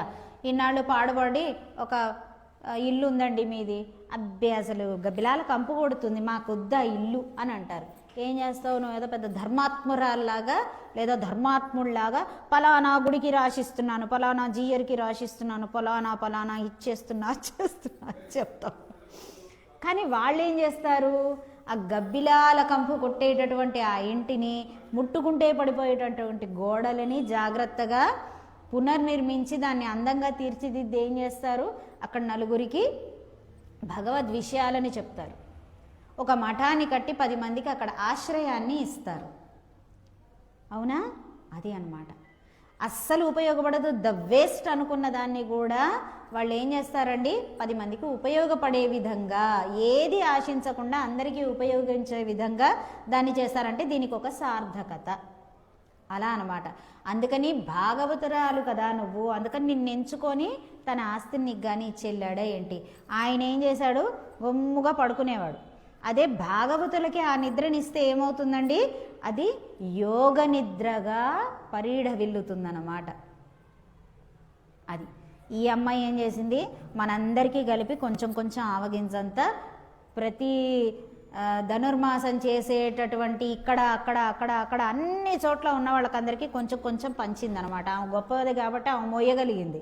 మనం అంత మొయ్యలేం కాబట్టి కొంచెం కొంచెం ఇచ్చింది. అందుకే మనకి ఇట్టా వస్తుంటుంది. అట్లా వచ్చినా కూడా పాశురం వెదులుతూనే ఉంటుంది. ఎంత విచిత్రం కదా.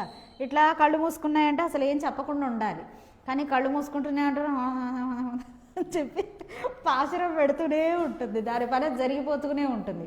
అంటే భాగవతులకు వచ్చేటటువంటి ఆ కునుకు కూడా ఏమవుతోంది?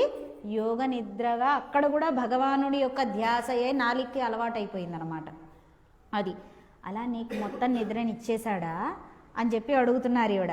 ఆత్మానందలుడయాయ్, ఓ పెద్ద నిద్ర కలిగినటువంటి దానా అంటే, అమ్మో ఇంత యోగాభ్యాసాన్ని మేము చూడలేదమ్మా, ఇంత ధ్యానాన్ని మేము ఎక్కడా చూడలేదు. ఒకళ్ళు ధ్యానం చేస్తున్నారంటే అలా కళ్ళు మూసుకొని కూర్చుంటారు, కానీ మళ్ళీ క్యా హో రహా హే అనే ఉంటుంది కదా. ఇప్పుడు ఇక్కడ రోజు పొద్దున 5 నిమిషాల పాటు 10 నిమిషాల పాటు ఏదో అక్షరాక్షరే చెయ్యండి అయ్యా అని చెప్పి చెప్పారు, చేస్తుంటాం. కానీ ఏమవుతుందండి? అక్కడ వాళ్ళు శబ్దం చేస్తున్నారు, కొంచెం డిస్టర్బ్ అవుతున్నాం మనం. అసలు వినిపించకూడదు కదా, అవునా? అది ఆత్మానందులుడయాయ్. ఎంత ధ్యానంలోకి వెళ్ళిపోవాలంటే అసలు చుట్టూతా నీకు ఆ సమయంలో ఇంకే శబ్దం వినిపించనంతగా ఉండాలన్నమాట. అంటే మనలో ఎంత పరిపక్వత రావాలి? మనం ఇంకా మొట్టమొదటి స్టెప్ మీద ఉన్నాం అన్న విషయం అర్థమవుతుంది కదా ఇప్పుడు. అది అరుంగలమే తలమాణిక్యమా అని చెబుతున్నారు. తలమాణిక్యమా అని చెప్తుంటే అంటే ఒక కిరీటం ఉన్నదనుకోండి, ఆ కిరీటానికి అందం ఎప్పుడు వస్తుందండి? మొత్తం బంగారమే ఉంటే అందం ఉండదు. మధ్యలో ఒక మాణిక్యాన్ని పెడితే అది చకచక మెరిసిపోతుంటే అప్పుడు కదా ఓ వీడు రాజు అని అర్థమయ్యేది. అలా మా గోష్ఠికి అందరికీ కూడా, ఎంత పెద్ద గోష్ఠి ఉన్నా కూడా అందం ఎవరమ్మా? నువ్వే. ఎందుకంటే నీకు నారాయణ తత్వం తెలుసు, నారాయణుని గురించి సంపూర్ణంగా తెలుసు కనుక నువ్వు మా దగ్గరికి రావాలి. నువ్వు లేకపోతే ఈ గోష్ఠికి అసలు అందమే లేదు, అర్థమే లేదని చెబుతున్నారన్నమాట. ఇందాక చెప్పారు కదా ఆత్మానందలుడయాయ్ అంటే గాఢ నిద్ర. ఇలాంటి నిద్ర మీరాబాయి కూడా ఇటువంటి నిద్రనే పోయారండి. ఒక సమయంలో ఈవిడ నిద్రపోతే అందరూ మరణించిందనుకున్నారు, అనుకొని పాడే కట్టేశారు చక్కగా. పొద్దున్న 11 ఆ సమయానికి గబుక్కున లేచిందనమాట ఈవిడ. అప్పటికే మొత్తం అంతా ఈవిడ పాడక కట్టేసారు. ఈవిడ కళ్ళు తెరిచి అందరినీ చూసి బాగున్నారా అనేసరికి వాళ్ళకి కాస్త గుటుక్కు అయిపోయి అందరూ పరిగెత్తిన వాళ్ళు పరిగెత్తారు, నిలబడ్డ వాళ్ళు నిలబడ్డారు. చూస్తే ఏంటండి దీనికి కట్టేశారంటే కట్లు విప్పండి అని అన్నారట ఆవిడ. అదేమిటమ్మాయి నువ్వు ఇప్పుడు 11:30 సమయానికి ఇప్పుడు నువ్వు కట్లు విప్పితే నువ్వు మనిషివేనా అంటే, అయ్యో నేను మనిషినే, లేపండి నన్ను అని అంటే, లేచిన తర్వాత ఏం జరిగింది అసలు, ఎంత కదిపామో తెలుసా, ఎంత కుదిపామో తెలుసా, నిన్నెంత లేపామో తెలుసా, ఎక్కడికి వెళ్ళిపోయావు, ఏమైపోయావు, అదేంటి అని అంటే గాఢ నిద్రలో ఉన్నదనమాట. ఆత్త ఆనందలుడయాయి. ఆవిడ ఏం చెప్పారంటే, నిన్న రాత్రి శ్రీకృష్ణుడు వచ్చాడు నా దగ్గరికి. నేను అడిగాను, నన్ను ఒకసారి అసలు బృందావనం అంతా ఎలా ఉంటుందో చూపించవా అని అడిగాను. ఈవిడ ఎక్కడున్నారు మరి? ఈవిడ అదేంటి రాజస్థాన్లో ఉన్నారు. నాకు బృందావనం చూడాలని ఉంది, గోకులం చూడాలని ఉంది అని చెప్పి అడిగితే నన్ను భగవానుడు అక్కడి దాకా తీసుకెళ్ళాడు. ఇలా చేయి పట్టుకొని తీసుకెళ్ళి మొత్తం అంతా చూపించి నన్ను మళ్ళీ తీసుకొచ్చే సమయంలో తనే అన్నాడు, నువ్వు ఇది చూసి వెళ్ళిపోవటం కాదులే, రా నీకు పైన గోలోకం ఉంటుంది, అది కూడా చూపిస్తాను, అసలు ఈ మాత్రం గోకులానికే నువ్వు ఇలా అంటున్నావు కదా అని చెప్పి నన్ను పైన సత్యలోకంలో ఉంటుందండి గోలోకం, అక్కడికి తీసుకెళ్తాను. అక్కడ భగవానుడు మరి ఒక గోపబాలకుడిగా ఒక శ్రీకృష్ణ రూపంలో భగవానుడు అక్కడ కూడా ఉంటాడు. కేవలం ఇక్కడ ఒక చోటే ఉండడు. భగవానుడు రకరకాల చోట్ల రకరకాల అవతారాలను ఎత్తి అలా కంటిన్యూ చేస్తూ ఉంటారనమాట. అక్కడ కూడా ఉంటారు. నీకు అసలు అక్కడ కూడా చూపిస్తాను పద అని చెప్పి అక్కడ కూడా మొత్తం తిప్పాడు. ఇక్కడ కింద కూడా ఆటలాడించాడు, ఉయ్యాలలో ఊగించాడు, పైన కూడా అలాగే ఉయ్యాలలో ఊగించాడు. చాలు స్వామి ఇంకెక్కడికి వెళ్ళని, కిందకి వెళ్ళని, ఇక్కడే ఉండిపోతాను అన్నారట ఆవిడ. అంటే అప్పుడు భగవానుడు అన్నాడట, లేదు నువ్వు ఎప్పుడో నా దగ్గరికి వచ్చేసావు, కానీ మరి మిగతా వాళ్ళు కనీసం కొంత దూరమైనా నా దాకా రావాలి కదా, అందుకు మరి నాకు కూడా ఒక సాధన కావాలి కదా, మరి నువ్వు కింద ఉంటే ఏమవుతుంది, 10 మందిని నడిపిస్తావు కదా, అందుకని నువ్వు కింద ఉండాలి, 10 మందిని ఎప్పటికైనా నువ్వు నా దగ్గరికే రావాలి కదా, సో అక్కడుండి నువ్వు కొంత రెస్పాన్సిబిలిటీ తీసుకో అని చెప్పి ఆవిడని మళ్ళీ కిందికి పంపించారనమాట. అది ఇలా జరిగిందని చెప్పారట. చెప్పగానే అందరు అట్లా ఆశ్చర్యపోతూ చూశారనమాట. అందుకని ఈవిడ బృందావనంకి తర్వాత రోజుల్లో వెళ్ళినప్పుడు కూడా ఈవిడికి ఏది కొత్త అనిపించలేదట. అరే ఇది నేను చూశాను ఇంతకుముందు, ఇది నేను చూశాను, ఇది నేను చూశానని ఆ చూసిన వాటిని నేను ఇంతకు ముందే చూశాను సుమా అని మళ్ళీ పాటలు రాశారనమాట. పాటలు పాడారు ఆవిడ అక్కడ. సరే ఇక చెబుతున్నారండి, ఆనందలుడయారుంగలమే, అంత భగవానుడితోని మాట్లాడేటంత స్థితి కలిగినటువంటి దానవు నువ్వు. అలాంటిది నువ్వు మా మధ్యలో ఉండాలమ్మా. తేత్తమాయ్ వందతిడవు, అమ్మా తత్తరపాటు పడవద్దు, తెలివి తెచ్చుకో. అంటే మేము గబుక్కున తలుపులు గబా దబా దబా కొట్టేస్తున్నాం కదా, ఆ భగవంతునితోని మాట్లాడే దాని నుంచి ఇట్లా ఉలిక్కి పడలేస్తావేమో, కంగారు పడుతూ ఉంటావేమో, అలా కంగారు పడకుండా నెమ్మదిగా రా. ఎందుకంటే నీలో భగవానుడు సంపూర్ణంగా ఉన్నాడు. నువ్వు తత్తరపడితే ఎవరు తత్తరపడతారు? లోపల ఉన్న భగవానుడు తత్తరపడతాడు. ఇలాగే 6వ పాశురంలో కూడా చెప్పారు అమ్మవారు. అందుకని నువ్వు చక్కగా ఆ తులసి పరిమళాల నీడలో ఉంటూ ఆ తులసి పరిమళంతో మైకం కమ్ముతూ గబుక్కున తత్తరపాటు పడతావేమో, ఎందుకంటే నారాయణుడే నీ అంతటా వ్యాపించి ఉన్నాడు కదా. అందుకని నెమ్మదిగా అడుగులు వేసుకుంటూ రావాలమ్మా. ఏలో రెంబాబాయ్, ఓ అమ్మాయి ఇంకా ఆలస్యం ఎందుకు, వచ్చి తలుపులను తెరవవలసినది అని ప్రార్థిస్తున్నారు. ఇక ఇక్కడ ఈ పాశురంలో అమ్మవారు మనకి మళ్ళీ 6 సోపానాలు, 6 మెట్లనే అనుగ్రహించారనమాట. దేనికోసమని? భగవానుడే మన దాకా రావటానికి. మనమే భగవానుడు, భగవానుడే మనము. మనతో భగవానుడు మాట్లాడడానికి, భగవానుడితో మనం మాట్లాడటానికి చక్కగా సింపుల్గా 6 స్టెప్స్ చెప్పారు. నా తత్తుజాయ్ ముడి నారాయణన్, ఏం చేయాలండి? ఆ లేత తులసి కలిగినటువంటి తన కిరీటంగా తన ముడికి దానిని అంతా చుట్టుకున్నటువంటి నారాయణుడు ఉన్నాడు కదా, ఆ నారాయణుడిని ధ్యానించాలట. ఈ లేత తులసి మాలలు ఏవైతే ఉన్నాయో వీటి మకరందానికి, వీటి తీయటి వాసనకి తుమ్మెదలు వచ్చి వాలుతూ ఉంటాయి.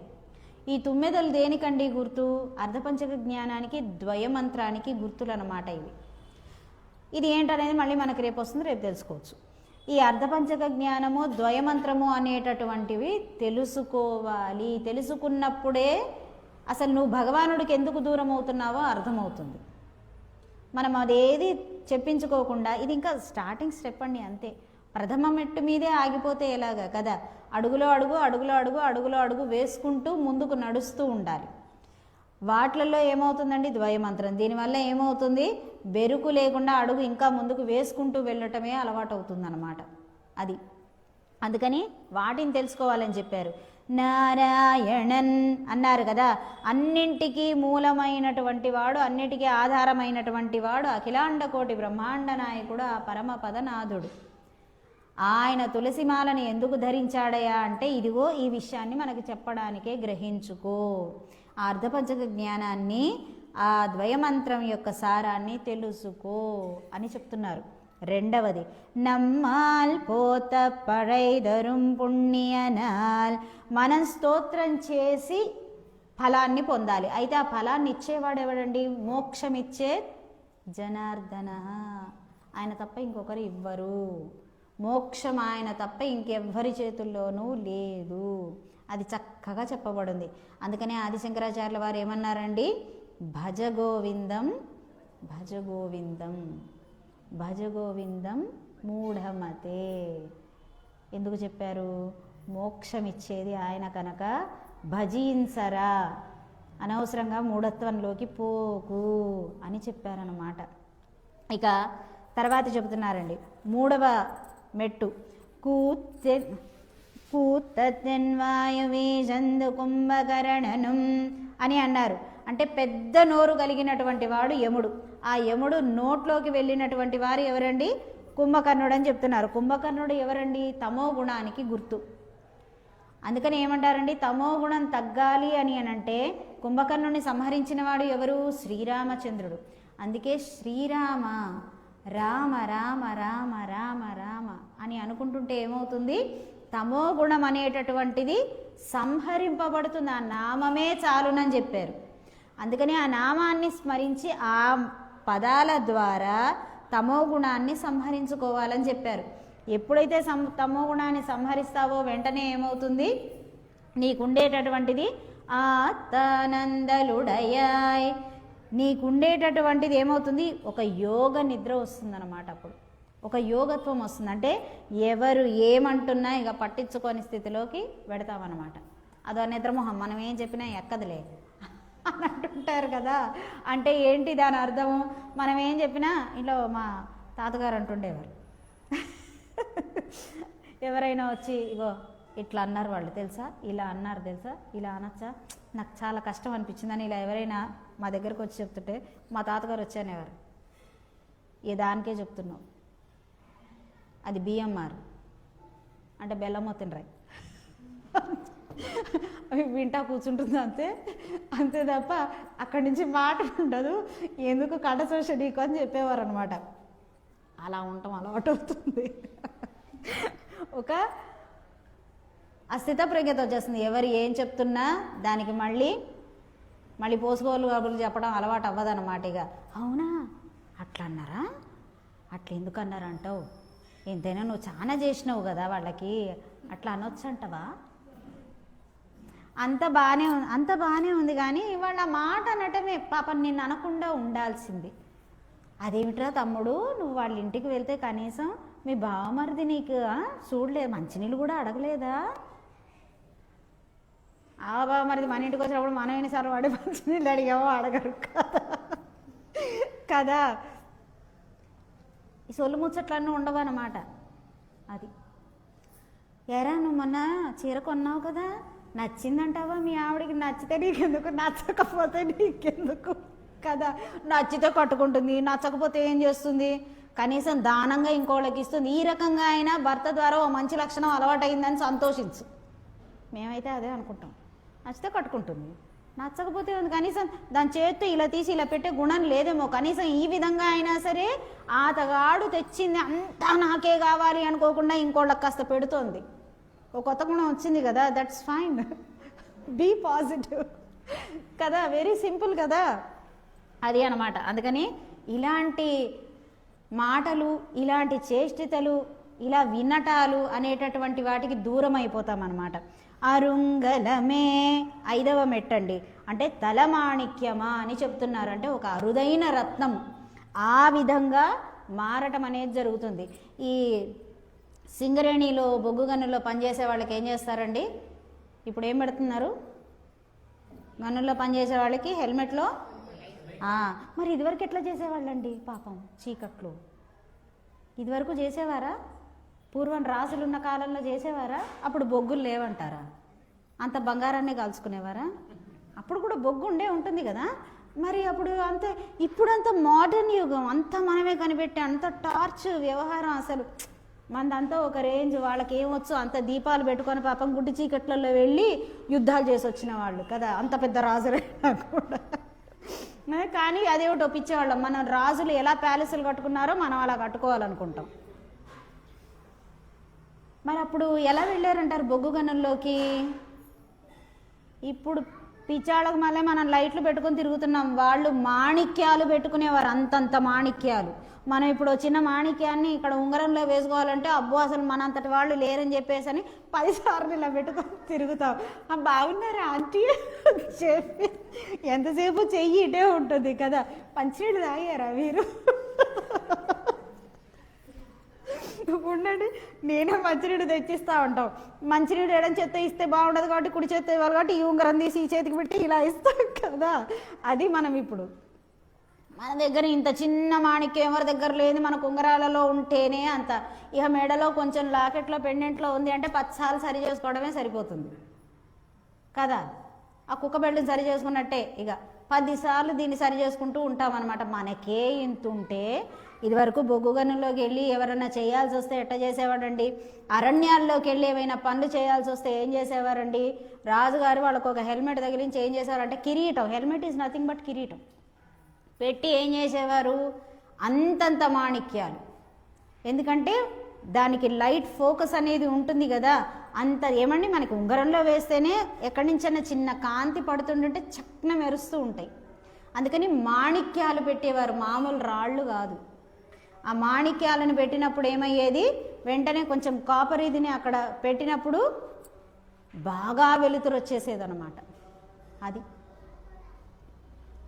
మనం ఇప్పుడు ఏమనుకుంటాం, అసలు అంతా మనమే, మనం తప్ప ఇంకెవడ ఏం చేయలేదని అనుకుంటాం అన్నమాట. పిచ్చిలోకం. సరే అయితే అజ్ఞానాంధకారం, అంధకారాన్ని పోగొట్టేటటువంటిది మాణిక్యం అన్నమాట. అజ్ఞానాంధకారాన్ని పోగొట్టేటటువంటి మాణిక్యం ఎవరండి? ఆచార్యుడు. ఆచార్యుల్ని ఎప్పుడు ఎక్కడ ఉంచుకోవాలండి? శిరస్సు పైన ఉంచుకోవాలి వాళ్ళని. ఎందుకు అని అంటే ఇక్కడ ఉన్నటువంటి తమో గుణాన్ని అంతా కూడా, అహంకారాన్ని అంతా కూడా, అజ్ఞానాన్ని అంతా కూడా తొలగించినటువంటి వాళ్ళు కనుక వాళ్ళ స్థానం ఎప్పుడు ఇక్కడే అన్నమాట. వాళ్ళ పాదాలు ఇక్కడే ఉండాలి. అది చెబుతున్నారు. తే తమాయ్ వందు తిడవు, తెలివి తెచ్చుకోమ్మా తడబడకు అంటున్నారు. No confusion. Without confusion you have to make a path, you have to work on a path. ఇదంటారా అదంటారా, ఇది ఇదేంటి అది అదేంటి, వాళ్ళు ఒకటి చెప్తారు వీళ్ళు ఒకటి చెప్తారండి. ఏమో కాదు, ఇందాక ఏకాదశిలాగా తెలుసుకో, అడిగి తెలుసుకో.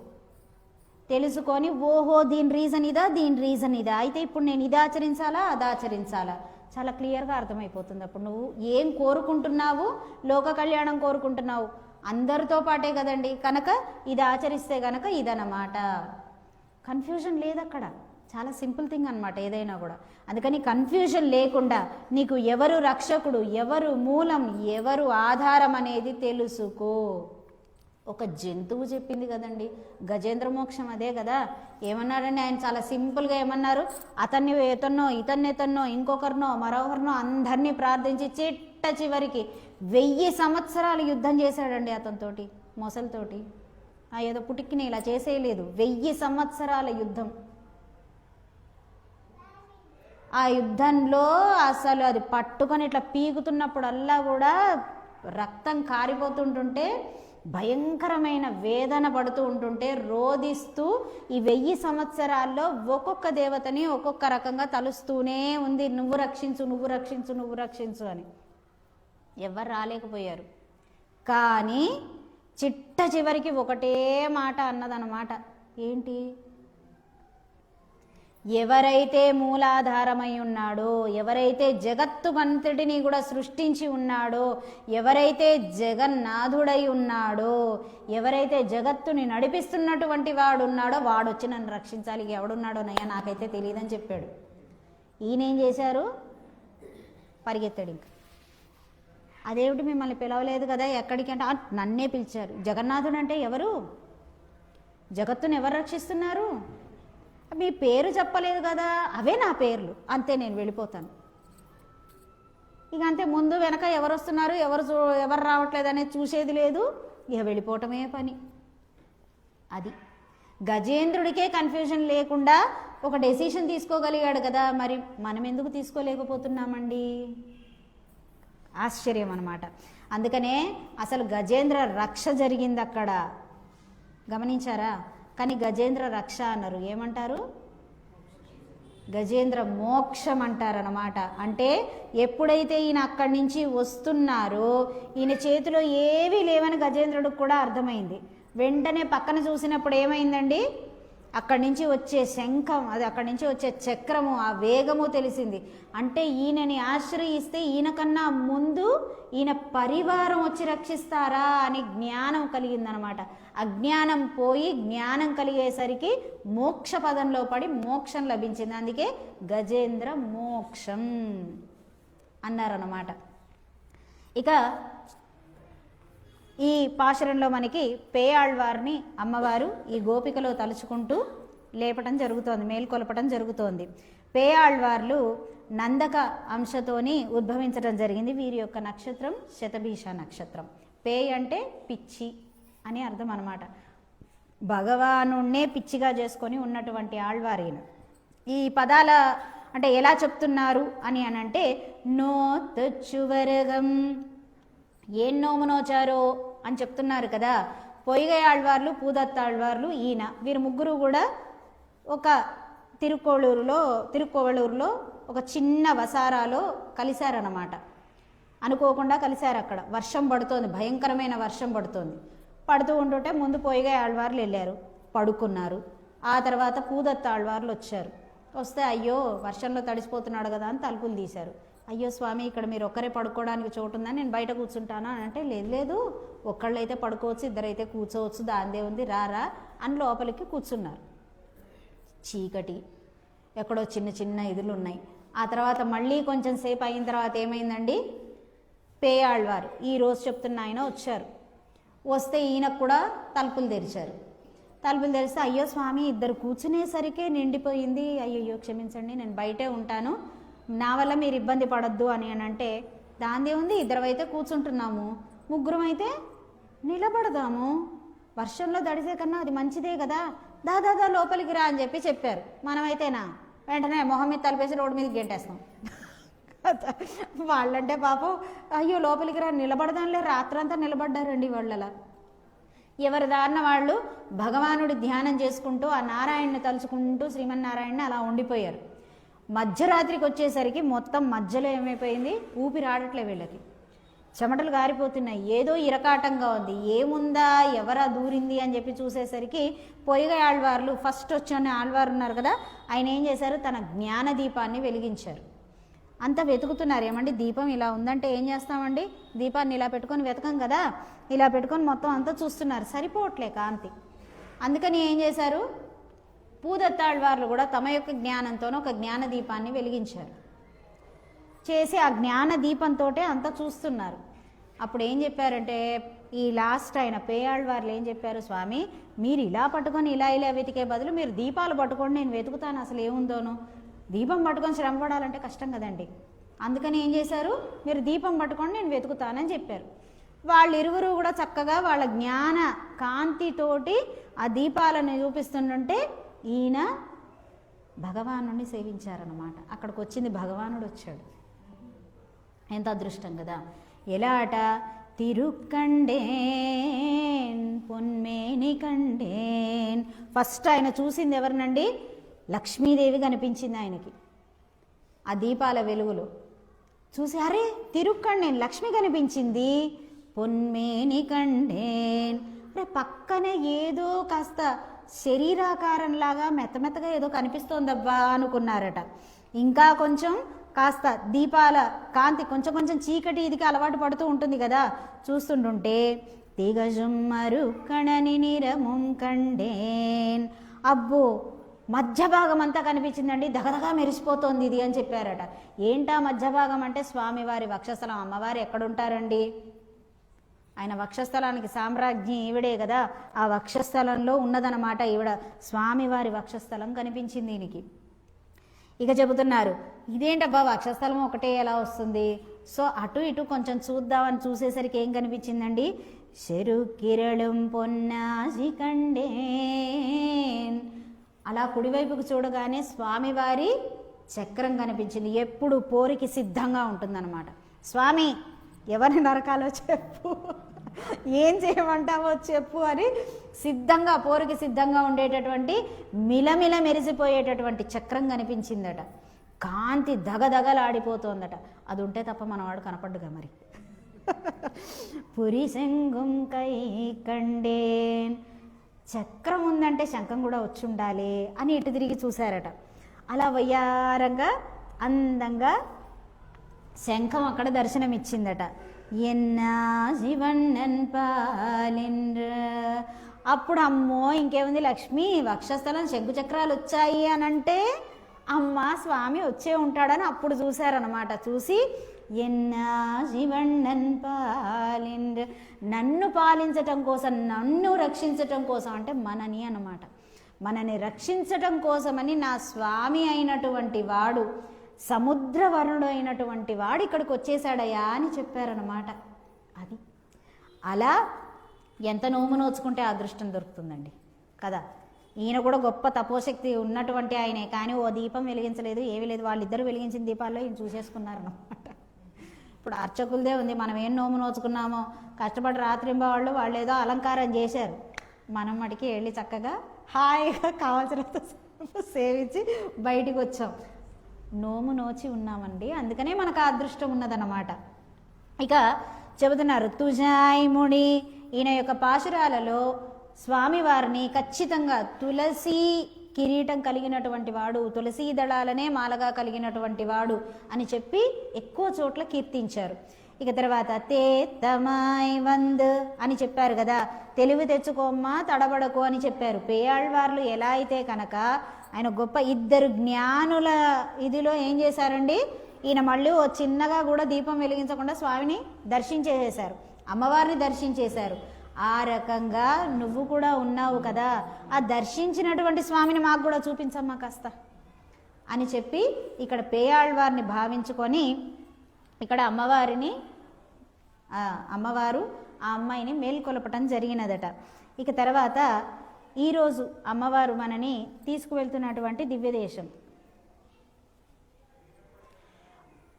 భద్రాచలం, అభిమాన స్థలం తెలుసు కదా, ఎక్కడుంది కదా. ఈ భద్రాచల క్షేత్రానికి తిరుమంగయాళ్వార్లు కూడా వచ్చి ఉన్నారు, అక్కడికి వచ్చి స్వామిని సేవించుకున్నారు అని అక్కడ పెద్దలందరూ కూడా చెప్తూ ఉంటారండి. అంత గొప్ప స్థలం అన్నమాట. అయితే ఇప్పుడు నిజంగా నొత్తొచ్చు వరకం ఏం నోము నోచుకున్నామో కానీ ఇప్పుడు ఎంబెరుమానార్లు పలికించేటటువంటి ప్రతిపదం కూడా ఆ రోజున అంటే 2015 అక్కడ ప్రవచనం చెప్పాం. అయితే ఆ సమయంలో అక్కడ ఒక రోజున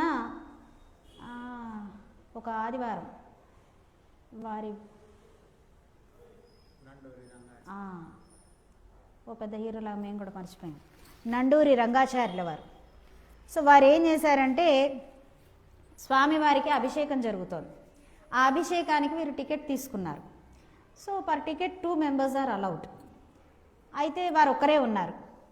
వారు మా అన్నయ్య గారి దగ్గరికి వచ్చి చెల్లెలు గారిని తీసుకువెళ్ళాలని ఉందండి, వారిని తీసుకువెళ్తాము, ఎగ్జాక్ట్గా ఈ పాశురం చెప్పే రోజున ముందు రోజున జరిగినదనమాట, తీసుకువెళ్తాము అని అన్నారు. సో మనకు కొంచెం మొహమాటంగా ఉంటుంది కదండి, పాపం టికెట్ వారు కొనుక్కున్నారు, ఇంకా ఉన్నారు కదండి వారు ఎవరన్నా అని అంటే, చెల్లెలు గారికి చెప్పండి కొంచెం రమ్మని అని చెప్పి అన్నయ్య గారికి చెప్తే, అయ్యో పెద్ద ఆయన చెప్తున్నారు కదా వెళ్ళు అన్నారు. చాలా పెద్ద ఆయనండి ఆయన. అన్నాక ఇక సరే అన్నయ్య గారి పాపం ఒక్కరే కూర్చోవాలి బయట. అయినా పర్వాలేదు నేను వెయిట్ చేస్తాను, వెళ్ళి చక్కగా వారితో పాటు సేవించుకొనిరా అంటే తీసుకువెళ్ళారు. లోపలికి వెళ్ళాము. ఇక్కడ పెరుమాళ్ళ ఇది ఉంది, ఇక్కడ కూర్చోబెట్టారు. సో ఇక్కడ ముందు పాపం మమ్మల్ని కూర్చోమన్నారు, కానీ కూర్చోండి అని వారిని కూర్చున్న తర్వాత ఇక్కడ మేము కూర్చున్నాం. అయితే మామూలుగా కూర్చున్నాం, చూస్తున్నాం. ఒక్కొక్క ఇప్పుడు చెప్పే ఏ భావన అయినా సరే అక్కడ భగవానుడు తన రూపాన్ని ఇప్పుడు ఎలా అయితే పేయాళ్ళ వారికి చూపించారో అలా చూపించినదేనండి. అదర్వైజ్ అసలు మనకి ఆయన అలా చూడాలనే విషయం కూడా చూస్తాం, ఆహా ఓహో అనుకుంటాం కదా, విచిత్రం అన్నమాట. ఇక ఆ అనుభవాన్ని చెప్పుకుందాం మనం. నోతుచ్చువరగం, భద్రుడు ఏమి నోము నోచాడో కదా. ఎవరైనా సరే భగవానుడి యొక్క పాదాల దగ్గర ఉంటారు, కానీ భగవానుడి పాదాలే ఆయన మీదికి వచ్చి ఉన్నాయి. భాగవతులందరూ కూడా ఆయన మీద నడుస్తూ ఉంటాం. ఇంతమంది భారాన్ని భద్రుడు మోస్తున్నాడండి. భద్రాచలం కదా, భద్రుడే ఒక పెద్ద కొండగా మారిపోతే స్వామి వచ్చి ఆయన మీద వేయించేశాడు. నేనే కాదు నా భక్తులందరూ కూడా నీ దగ్గరికి వస్తారు సరేనా అని అంటే, చిన్నపిల్లల్ని తండ్రి ఎలా అయితే గనక తన వక్షస్థలం మీద తన్నించుకుంటూ ఉంటాడు కదండి, వెళ్ళకిలా పడుకొని తండ్రి ఏం చేస్తాడు, ఆ చిన్న పిల్లల్ని ఇలా ఎక్కించుకున్నప్పుడు వాళ్ళు ఏం చేస్తారు, దబ దబ దబ కొడుతూ ఉంటారు, అవునా? దాన్నే సంతోషంగా భరిస్తుంటాడు తండ్రి కదా. అలాగే భద్రుడు కూడా మనమందరం ఆయనని తొక్కుకుంటూ నడుచుకుంటూ వెడుతుంటుంటే ఒక తండ్రి పడే ఆనందాన్ని పడతాడు అనమాట. స్వామిని చూడ్డానికి పిల్లలందరూ వెళ్తున్నారు అని అనుకుంటాడట. ఇక రెండవది పడైదరుం, పురుషార్థాన్ని ప్రసాదిస్తాడమ్మా అని చెబుతున్నారు కదా. పురుషార్థం అంటే ఏంటండి? మంత్రోపదేశం. మంత్రోపదేశమే పురుషార్థం, అంతకు మించింది గొప్పది ఏమి ఉండదనమాట. ఆచార్యుడి నుంచి మనం మంత్రాన్ని అర్ధపరమార్థంతో పొందటమే విశేషం అది.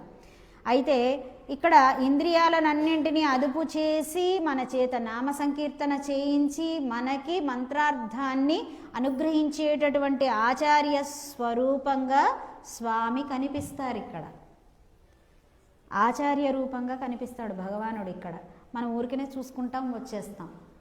ఇక గమనిస్తే ఇంతకాలం మనం ఎలా ఉన్నామండి, పండరుణాలు కూతత్తిన్ వాయవి జంతు కుంభకర్ణం తోత్తుమునక్కే అన్నట్టుగా ఆయన మనకు నిద్ర ఇచ్చాడు, అందులోనే ఉన్నాడు అన్నట్టు అనిపిస్తుంది. కానీ ఆ నిద్రని కాస్త ఏం చేశాడు భగవంతుడు, యోగ నిద్రగా మార్చాడు. ఎలా? తన దర్శనాన్ని అనుగ్రహించి తనను తాను మనకి చూపించుకోవటం అంటే అదే అన్నమాట. ఎలా అండి, ఇక్కడ స్వామికి అభయహస్తం ఉండదు, కానీ మనం ఉంటుందని భ్రమపడతాం కదా. ఈ చేత్తోనే అభయం లేదు, ఈ చేత్తోటి అభయం లేదు, నో ఉండదు. మేము అసలు చూసినప్పుడైతే ఎంత ఆశ్చర్యపోయామో చెప్పలేదు. అరే ఈయనకి అభయహస్తం లేదు. పాదాలు కూడా చక్కగా ఇలా ఉంటాయండి. వీటిరిందు కోలంలో ఉండరు స్వామి. అంటే చాలామంది ఏమనుకుంటారు, వీటిరిందు కోలం అంటే వీరాసనం. ఇలా ఆసనంలో ఇలా కూర్చొని అమ్మవారిని కూర్చోబెట్టుకున్నారేమో అని అనుకుంటాం, కానీ స్వామివారి పాదాలు ఇలా ఉంటాయన్నమాట.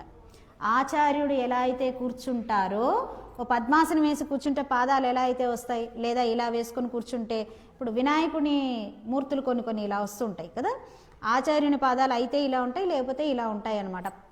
పాఠం చెప్పేటప్పుడు సమశ్రయణం చేసేటప్పుడు అలాగే కూర్చుంటారు. ఎగ్జాక్ట్ స్వామివారి పాదాలు ఇలా ఉంటాయి అన్నమాట. అంతే తప్ప ఇలా కూర్చొని ఉండరు స్వామి. అది ఒక విశేషం అన్నమాట. ఇక తర్వాత భిన్న ముద్రలో కనిపిస్తారండి. కొంచెం టైం పడుతుందండి, ఒక 10 నిమిషాలు ఎక్స్ట్రా అవుతుంది, ప్రిపేర్ అయి ఉండండి. సో ఇక్కడ స్వామిది భిన్న ముద్ర కనిపిస్తుంది. ఎలా అంటే సాధారణంగా విల్లుని ఏ చేత్తో పట్టుకుంటాడు భగవంతుడు, అంటే శ్రీరామచంద్రమూర్తి కదా, కానీ ఇక్కడ ఈ చేత్తో పట్టుకుని ఉంటారు. ఎడమ చేత్తోని ఉంటుంది, కుడి చేతిలో విల్లు ఉండదు. ఎడమ చేతిలో విల్లు ఉంటుంది, కుడి చేతిలో బాణం ఉంటుంది. కానీ మనం వచ్చేస్తూనే ఉంటాం అన్నమాట. సరే వచ్చేస్తాం, సరే తర్వాత సంగతి. అంతకు మించి ఎక్కువ చూసినా ఆయనకు దిష్టి కొడుతుందేమో, కానీ తర్వాత మనం ఫోటోలు తీసుకుంటాం కదండి. బయట కొంటాం కదండి, అయినా సరే భద్రాచల రామని ఇట్లా చూస్తాం, ఇట్లా తిప్పుతాం అన్నమాట. అది ఇక తర్వాత అండి, స్వామివారు ఒక శరమును అంటే బాణాన్ని ఇలా పట్టుకుంటారు, పట్టుకొని ఈ చూపుడు వేలుని ఇలా నిటారుగా ఉంచుతారు. ఇలా ఉంచి ఇలా ఉంటుందన్నమాట, ఇలా ఇదవుతుంది. ఈ చూపుడు వేలు నిటారుగా ఉంటుంది. అంటే ఇంద్రియాలన్నింటినీ కూడా అక్కడే ఆగు, నువ్వు సరిగ్గా ప్రవర్తించకపోతే కనుక ముందు అటాక్ నీకే జరుగుతుంది. నా శిష్యుడి దగ్గరికి అతనికి అనుకూలమైన విధిగానే రావాల్సిందే తప్ప అతన్ని పెడదోవన పడితే నిన్ను కూడా వదలను అని ఈ చూపుడు వేలుతోటే చూపిస్తుంటారన్నమాట. అది అంటే మనను కబళించేటటువంటి ఇంద్రియాలన్నింటినీ కూడా ఈ చూపుడు వేలుతోని అదుపు చేసి పారేస్తారనమాట. ఈ చూపుడు వేలుని ఆనుకొనే బాణం నిటారుగా కనిపిస్తూ ఉంటుంది మనకి. అంటే కోసుగా చక్కగా పదును పెట్టినటువంటి బాణం ఇక్కడి నుంచి ఇలా కనిపిస్తూ ఉంటుంది. ఒక పక్కన బెదిరించటం, ఇంకొక పక్కన చూసావా ఎలా ఉన్నాయో నా దగ్గర ఆయుధాలు అని చూపించటం అనమాట. ఇక తానే కాక లక్ష్మణస్వామిని కూడా మనకి కాపలాగా పెడతారు. అది ఒక విశేషం ఇక్కడ. అంటే కలికాలం కదండి, ఇద్దరు ఉండాల్సిందే. ఇక తర్వాత ఇక్కడ రాముల వారు చతుర్భుజుడై ఉంటారు. ఇది అందరికీ తెలిసిన విషయమే కదా. వైకుంఠం నుంచి స్ట్రైట్గా ఎవరు వచ్చారండి? నారాయణుడే వచ్చాడు. మర్చిపోయారు అసలు రాముల వారిని గురించి. కానీ గుహుడు అలాగే తపస్సు చేస్తూ రామ రామ రామ రామ రామ, ఎందుకంటే దండకారణ్యంలో ఉన్నప్పుడు స్వామివారు అమ్మవారు ఈయన మీద కూర్చున్నారు. అమ్మవారు స్వామివారి ఒడిలో పడుకున్నారట ఈ కొండ మీద కూర్చున్నప్పుడు. కొంచెంసేపు ఉన్నారు, మళ్ళీ వెళ్ళిపోయారు వాళ్ళు. అయ్యో స్వామి నేను చూసినట్టయినా లేదు అని అంటే, అయ్యో నేను ఇక్కడ ఉండిపోతే నేను ఇంకా ముందుకెళ్ళి బోల్డ్ పని చేయాలి, తిరిగి వచ్చేటప్పుడు వస్తానని చెప్పారు, మర్చిపోయారు. పుష్పక విమానంలో వెళ్ళిపోయారు కదా మరి. అందుకని ఈయన తపస్సు చేస్తే ఏమైందండి, అక్కడ నుంచి ఉన్నవాడు ఉన్నట్టు పరిగెత్తుకొని వచ్చేసాడు అనమాట. ఈయనకేమో రాముల వారిగా కనిపించాలి కాబట్టి రాముల వారిగా ఉండిపోయారు. 4 చతుర్భుజాలు అలాగే ఉండిపోయాయి అన్నమాట. ఇక చెబుతున్నారండి, ఈయనకి కుడి చేతిలో శంఖం ఉంటుంది, ఎడం చేతిలో చక్రం ఉంటుంది. సాధారణంగా కుడి చేతిలో కదా చక్రం ఉండాలి, కానీ ఇక్కడ రివర్స్ ఆర్డర్లో ఉంటాయి. అంటే సమాశ్రయణం చేసేటప్పుడు ఆచార్యునికి ఎడమ చేతిలో చక్రం ఉంటుంది. ఎందుకంటే ఇప్పుడు ఎదురుకుండా కూర్చునేటటువంటి వాడు కుడి భుజం ఇటు ఉంటుంది కదా, అవునా? అందుకని ఆయన డైరెక్ట్గా ఇటు చక్రము ఇటు శంఖము వేస్తున్నట్టుగా స్ట్రైట్గా అలాగే వేస్తున్నట్టుగా ఆచార్య ఇదిలో కనిపిస్తారన్నమాట. అది అంటే సమాశ్రయణం చేసేటటువంటి ఆచార్యునిగా, చక్రాంకితాలు చేసేటటువంటి ఆచార్యునిగా ఇక్కడ మనకి దర్శనమిస్తాడు స్వామి. ఇక తర్వాత ఈ కుడి చేయి, ఇందాక మనం చూపుడు వేలు సంగతి చెప్పాం కదా, ఇక ఈ బొటన వేలు కాస్త ఇలా ఉంగరాన్ని టచ్ చేస్తూ ఉంటుందన్నమాట. ఇలా దగ్గరగా ఉంటుంది. ఈ బొటన వేలు వచ్చి ఇక్కడ దీన్ని టచ్ చేస్తుంది, ఉంగరం వేలుని. ఆ ముద్ర ఉంటుంది శ్రీరామచంద్రునికి. దీనిని సూర్యముద్ర అంటాం, లేదా రవి ముద్ర అంటాం అన్నమాట. ఇక బాణాన్ని ఇట్లా ఇందాకే చెప్పాం కదా, ఇలా స్ట్రైట్గా ధరించి ఉంటారు. ఈ వేలు వచ్చి దీన్ని టచ్ చేస్తూ ఉంటుంది, ఉంగరం వేలుని. అంటే ఇది ఆచార్యుడు ఎప్పుడు కూడా దీనికి గుర్తు ఏంటంటే డైజెస్టివ్ సిస్టమ్ ప్రాపర్గా ఉంటుంది అనమాట వీళ్ళకి. అంటే ఆచార్యుడు ఎంతండి, లిమిటెడ్ ఏదైనా కూడా. ఇక తర్వాత వచ్చేసరికి ఏదైనా సరే శ్రవణం అనేటటువంటిది ఈ ముద్ర చేసినప్పుడు సరిగ్గా ఉంటుందన్నమాట. ఆచార్యుడు ఏది విన్నా కరెక్ట్గా వింటాడు. నీ క్వశ్చన్ అయినా సరే, తాను వినాల్సినటువంటివి ఏవైనా సరే కరెక్ట్గా ఉంటుంది. ఆ తర్వాత మందత్వం అనేది ఉండదు, ఎప్పుడు యాక్టివ్గానే ఉంటాడు ఆచార్యుడు, ఎప్పుడూ కూడా అలర్ట్గా ఉంటాడు. ఇక తర్వాత వచ్చేసరికి సెన్సేషన్స్ అనేవి ఉండవు, అంటే వికారాలు ఉండవు. ప్రధానికి ఆందోళన పడిపోవడం, ప్రధానికి ఆవేశపడిపోవడం, ప్రధానికి ఇంకోళ్ళ గురించి చాడీలు చెప్పడం, అది ఇది ఇది అది అనుకోవటం ఆచార్యుడికి ఉండవు అట్లాంటివి. అందుకని ఈ ముద్ర వేసి చూపిస్తున్నారనమాట ఆయన. ఇక తర్వాత వచ్చేసరికి యాక్టివ్గా కనిపిస్తారు. ఎప్పుడు లాస్ ఆఫ్ మూమెంట్ అనేది ఉండదన్నమాట వీళ్ళల్లో. ఆల్ ద టైం యాక్టివ్గానే ఉంటారు. ఈ నిద్రపోవడాలు, ఇలా ఇలా మొద్దు నిద్రలు పడ్డాలు, తోగటాలు, ఊగిపోటాలు, డమాల్మని పడిపోవటాలు ఇలాంటివి ఉండవు. ఎప్పుడు ఎవర్ యాక్టివ్ అన్నమాట. ఆ ఆచార్యుని యొక్క స్థానాన్ని నిరూపించటానికే ఆయన ఈ ముద్రను వేసుకొని ఉన్నారన్నమాట. సూర్యముద్రతో దర్శనమిస్తాడు స్వామి ఇక్కడ. ఇక తర్వాత మెమొరీ లాస్ అనేది ఉండదండి. అంటే ఆయన ఎప్పుడు యాక్టివ్గా ఉంటారు, ఆచార్యులు ఎప్పుడు యాక్టివ్గా ఉంటారు కాబట్టి వాళ్ళకి అన్ని విషయాలు మ్యాక్సిమం గుర్తుంటాయి అన్నమాట. ఇక తర్వాత మనం లక్ష్మణుని దగ్గరికి వెడదాం. ఇక లక్ష్మణుని దగ్గరికి వెళ్ళేసరికి రాముల వారి కన్నా కూడా క్లిష్టమైన ముద్ర వేసుకొని ఉంటారు ఆయన. ఈయనది ఆచార్య ముద్ర అయితే ఆయనది శిష్యుని ముద్ర. ఏది చెప్తే అది వెంటనే ఆచరించాలి, శిష్యుడు మరో ప్రశ్న వేయకూడదు అక్కడ. జీ హుజూర్ అని ఇలా ఉండాల్సిందే తప్ప ఎందుకు ఊరికే తెలుసుకోవడానికి అడుగుతున్నా అంతే. మీకు చెప్పింది చేస్తాం అనుకోండి, కానీ ఊరికే మాకు కూడా జ్ఞానం వస్తుంది కదా, చేస్తే జ్ఞానం వస్తుంది కదా, మనం ముందే అడుగుతాం అన్నమాట. అట్లా అడగకుండా ఉండేటటువంటి స్థితిని చూపిస్తున్నారనమాట. ఈయన కూడా కుడి చేతిలో, ఈయన కూడా ఎడం చేతిలో ధనస్సు ఉంటుంది, ఉండి కుడి చేతిలో బాణాన్ని ధరించి ఉంటారు. ఉండి మధ్య వేలు ఏదైతే ఉందో ఈ మధ్య వేలుని బొటన వేలుతో నొక్కిపెట్టి ఉంటుందన్నమాట. ఈయన ముద్ర ఇది లక్ష్మణుల వారిది. అంటే ఇది శిష్యుని యొక్క ముద్ర, దీన్ని శూన్య ముద్ర అంటారు. అంటే టోటల్గా సరెండర్ అయిపోవటం అన్నమాట. ఆచార్యుణ్ణి ప్రశ్నించకపోవటం. ఆచార్యుణ్ణి అంటే ఏదైనా పని చెప్తే ప్రశ్నించరు, సంశయం ఉంటే ప్రశ్నించాలి. ఆచార్యుడు ఏది చెప్పినా, ఎలా అయితే కనుక చంద్రగుప్తుడు విష్ణుగుప్తునికి అంటే చాణక్యుల వారికి ఎలా అయితే సరెండర్ అయి ఉన్నారో, ఈయన ఆలోచించే చెప్తారు కనుక చేసేయటమే అంతే. ఇందులో దూకవా అంటే దూకేసేవాడు ఆయన అంతే. అందుకని ఆ విధంగా ఉండటం అన్నమాట. అది శూన్యముద్రకి గుర్తు.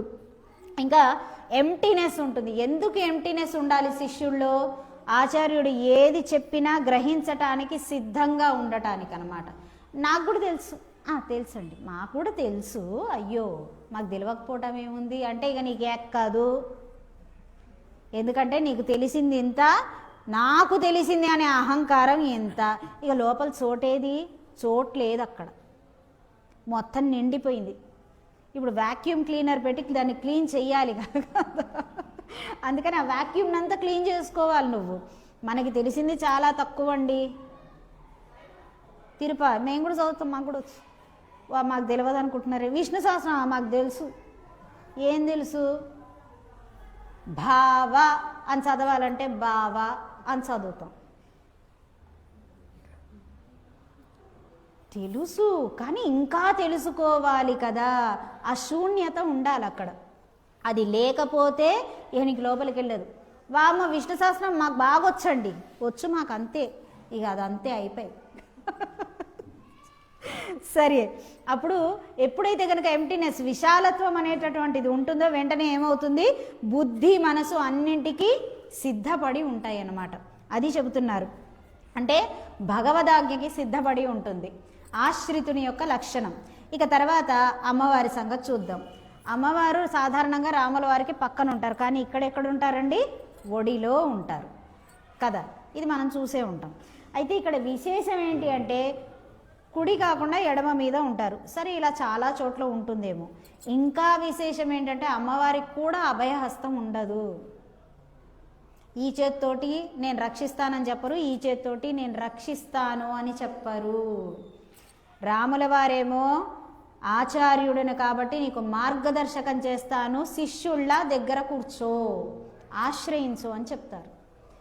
ఆయన ఏం చేస్తారు? నీకు సమస్తం నేను ఒక భాగవతోత్తముడిలాగా, నీకు క్లాస్మేట్ లాగా సహకరిస్తాను. క్లాస్మేట్ అంటే పుస్తకం అనుకునేరు, మన సహపాఠి అన్నమాట. ఆ సహపాఠిలాగా నేను నీకు సహకరిస్తాను, వచ్చి ఆశ్రయించు అని చెప్తున్నారు. అమ్మవారు కూడా నేను నిన్ను రక్షిస్తాను అని చెప్పటం లేదు. నువ్వు వెధోపన్ను చేస్తుంటే ఎవడు రక్షించాలి, ఎందుకు రక్షించాలి?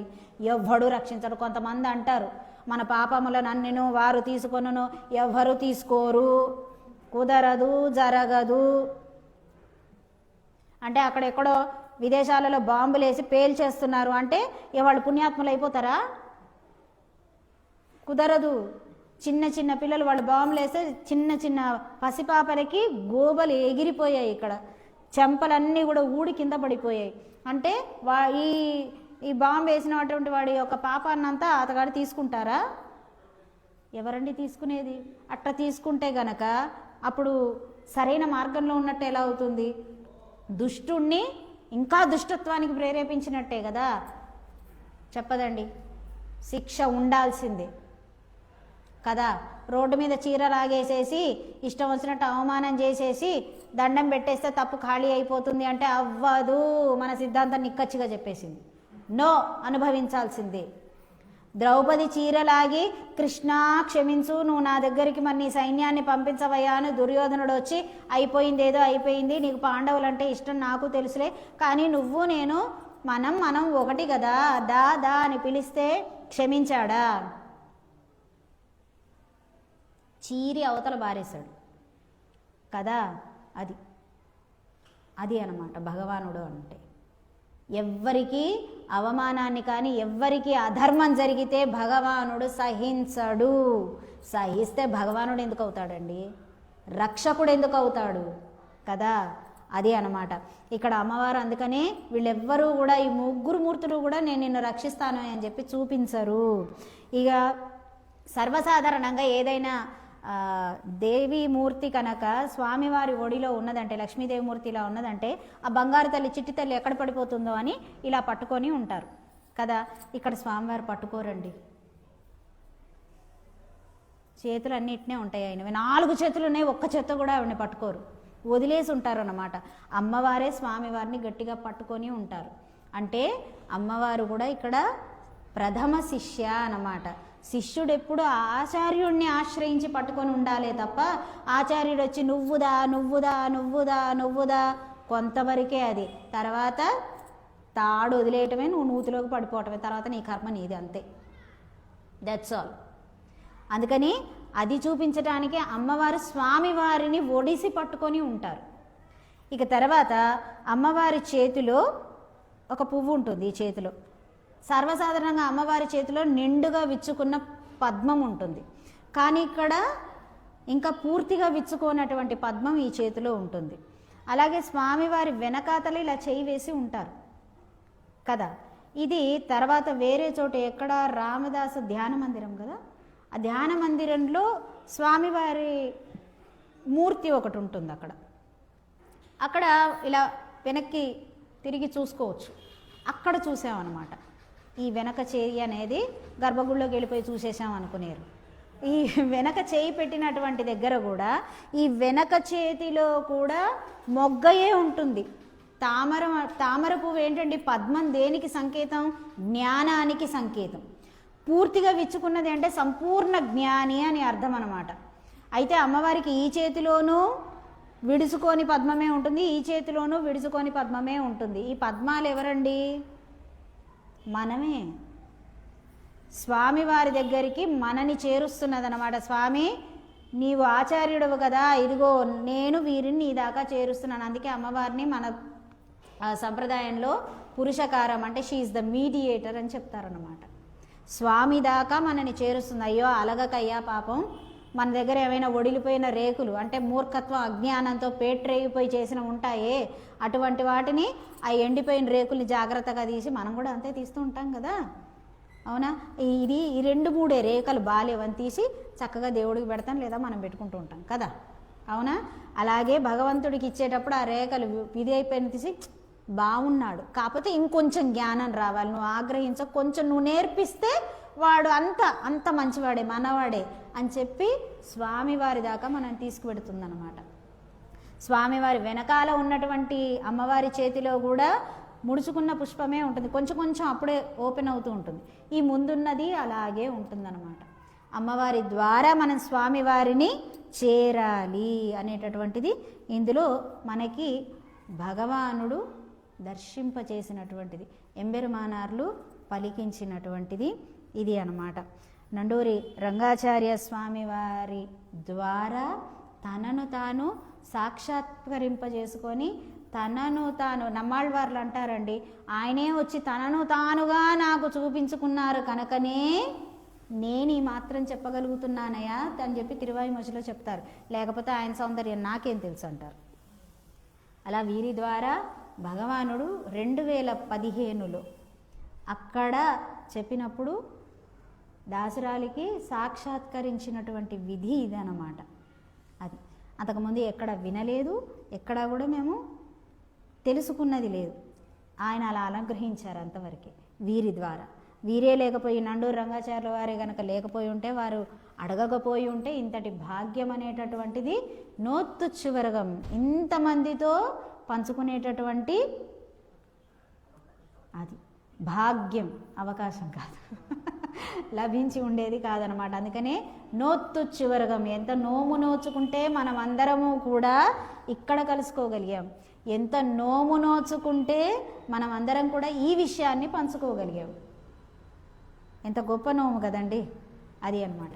ఇలాంటి నోము మనకి ఎప్పుడు కూడా పండాలని ప్రార్థిస్తూ, ఈ క్షేత్రానికి వెళ్ళినప్పుడు భగవానుడు మనకి ఈ పాశురాన్ని, ఆయనే కదండి ఆచార్యుడు, కనుక ఆయనే గుర్తు చేసి మన చేత ఈ పాశురాన్ని ఆయనకు అమ్మవారితో పాటుగా విన్నవించుకునేటటువంటి భాగ్యాన్ని కలిగించాలని ప్రార్థిస్తూ ఒకసారి పాశురాన్ని మనం చెప్పుకుందాం. నోత్తుచ్చువరగం புகின்ற அம்மனாய் மாத்தமும் தாராரோ வாசல் திரவாதார் நாதத்துழாய் முடி நாராயணன் நம்மால் போத்தப்பழை தரும் புண்ணிய நாள் பண்டொரு நாள் கூத்தத்தின் வாய் வீழ்ந்த கும்பகரணனும் தோத்துமுனக்கே பெருந்துயில் தான் தந்தானோ ஆத்தானந்தலுடையாய் அருங்கலமே தேத்தமாய் வந்த திழவு ஏலோர் ఎంబావాయ్. ఒకసారి అందరం కలిసి అమ్మవారితో పాటు స్వామివారికి ఈ పాశురాన్ని విన్నపం చేసుకుందాము. நோத்துச்சுவரகம் புகின்ற அம்மனாய் மாத்தமும் தாராரோ வாசல் திடவாதார் நாதத்துழாய் முடி நாராயணன் நம்மாய் வந்த திடவேலோரெம்பாவாய். ஸ்வஸ்தி.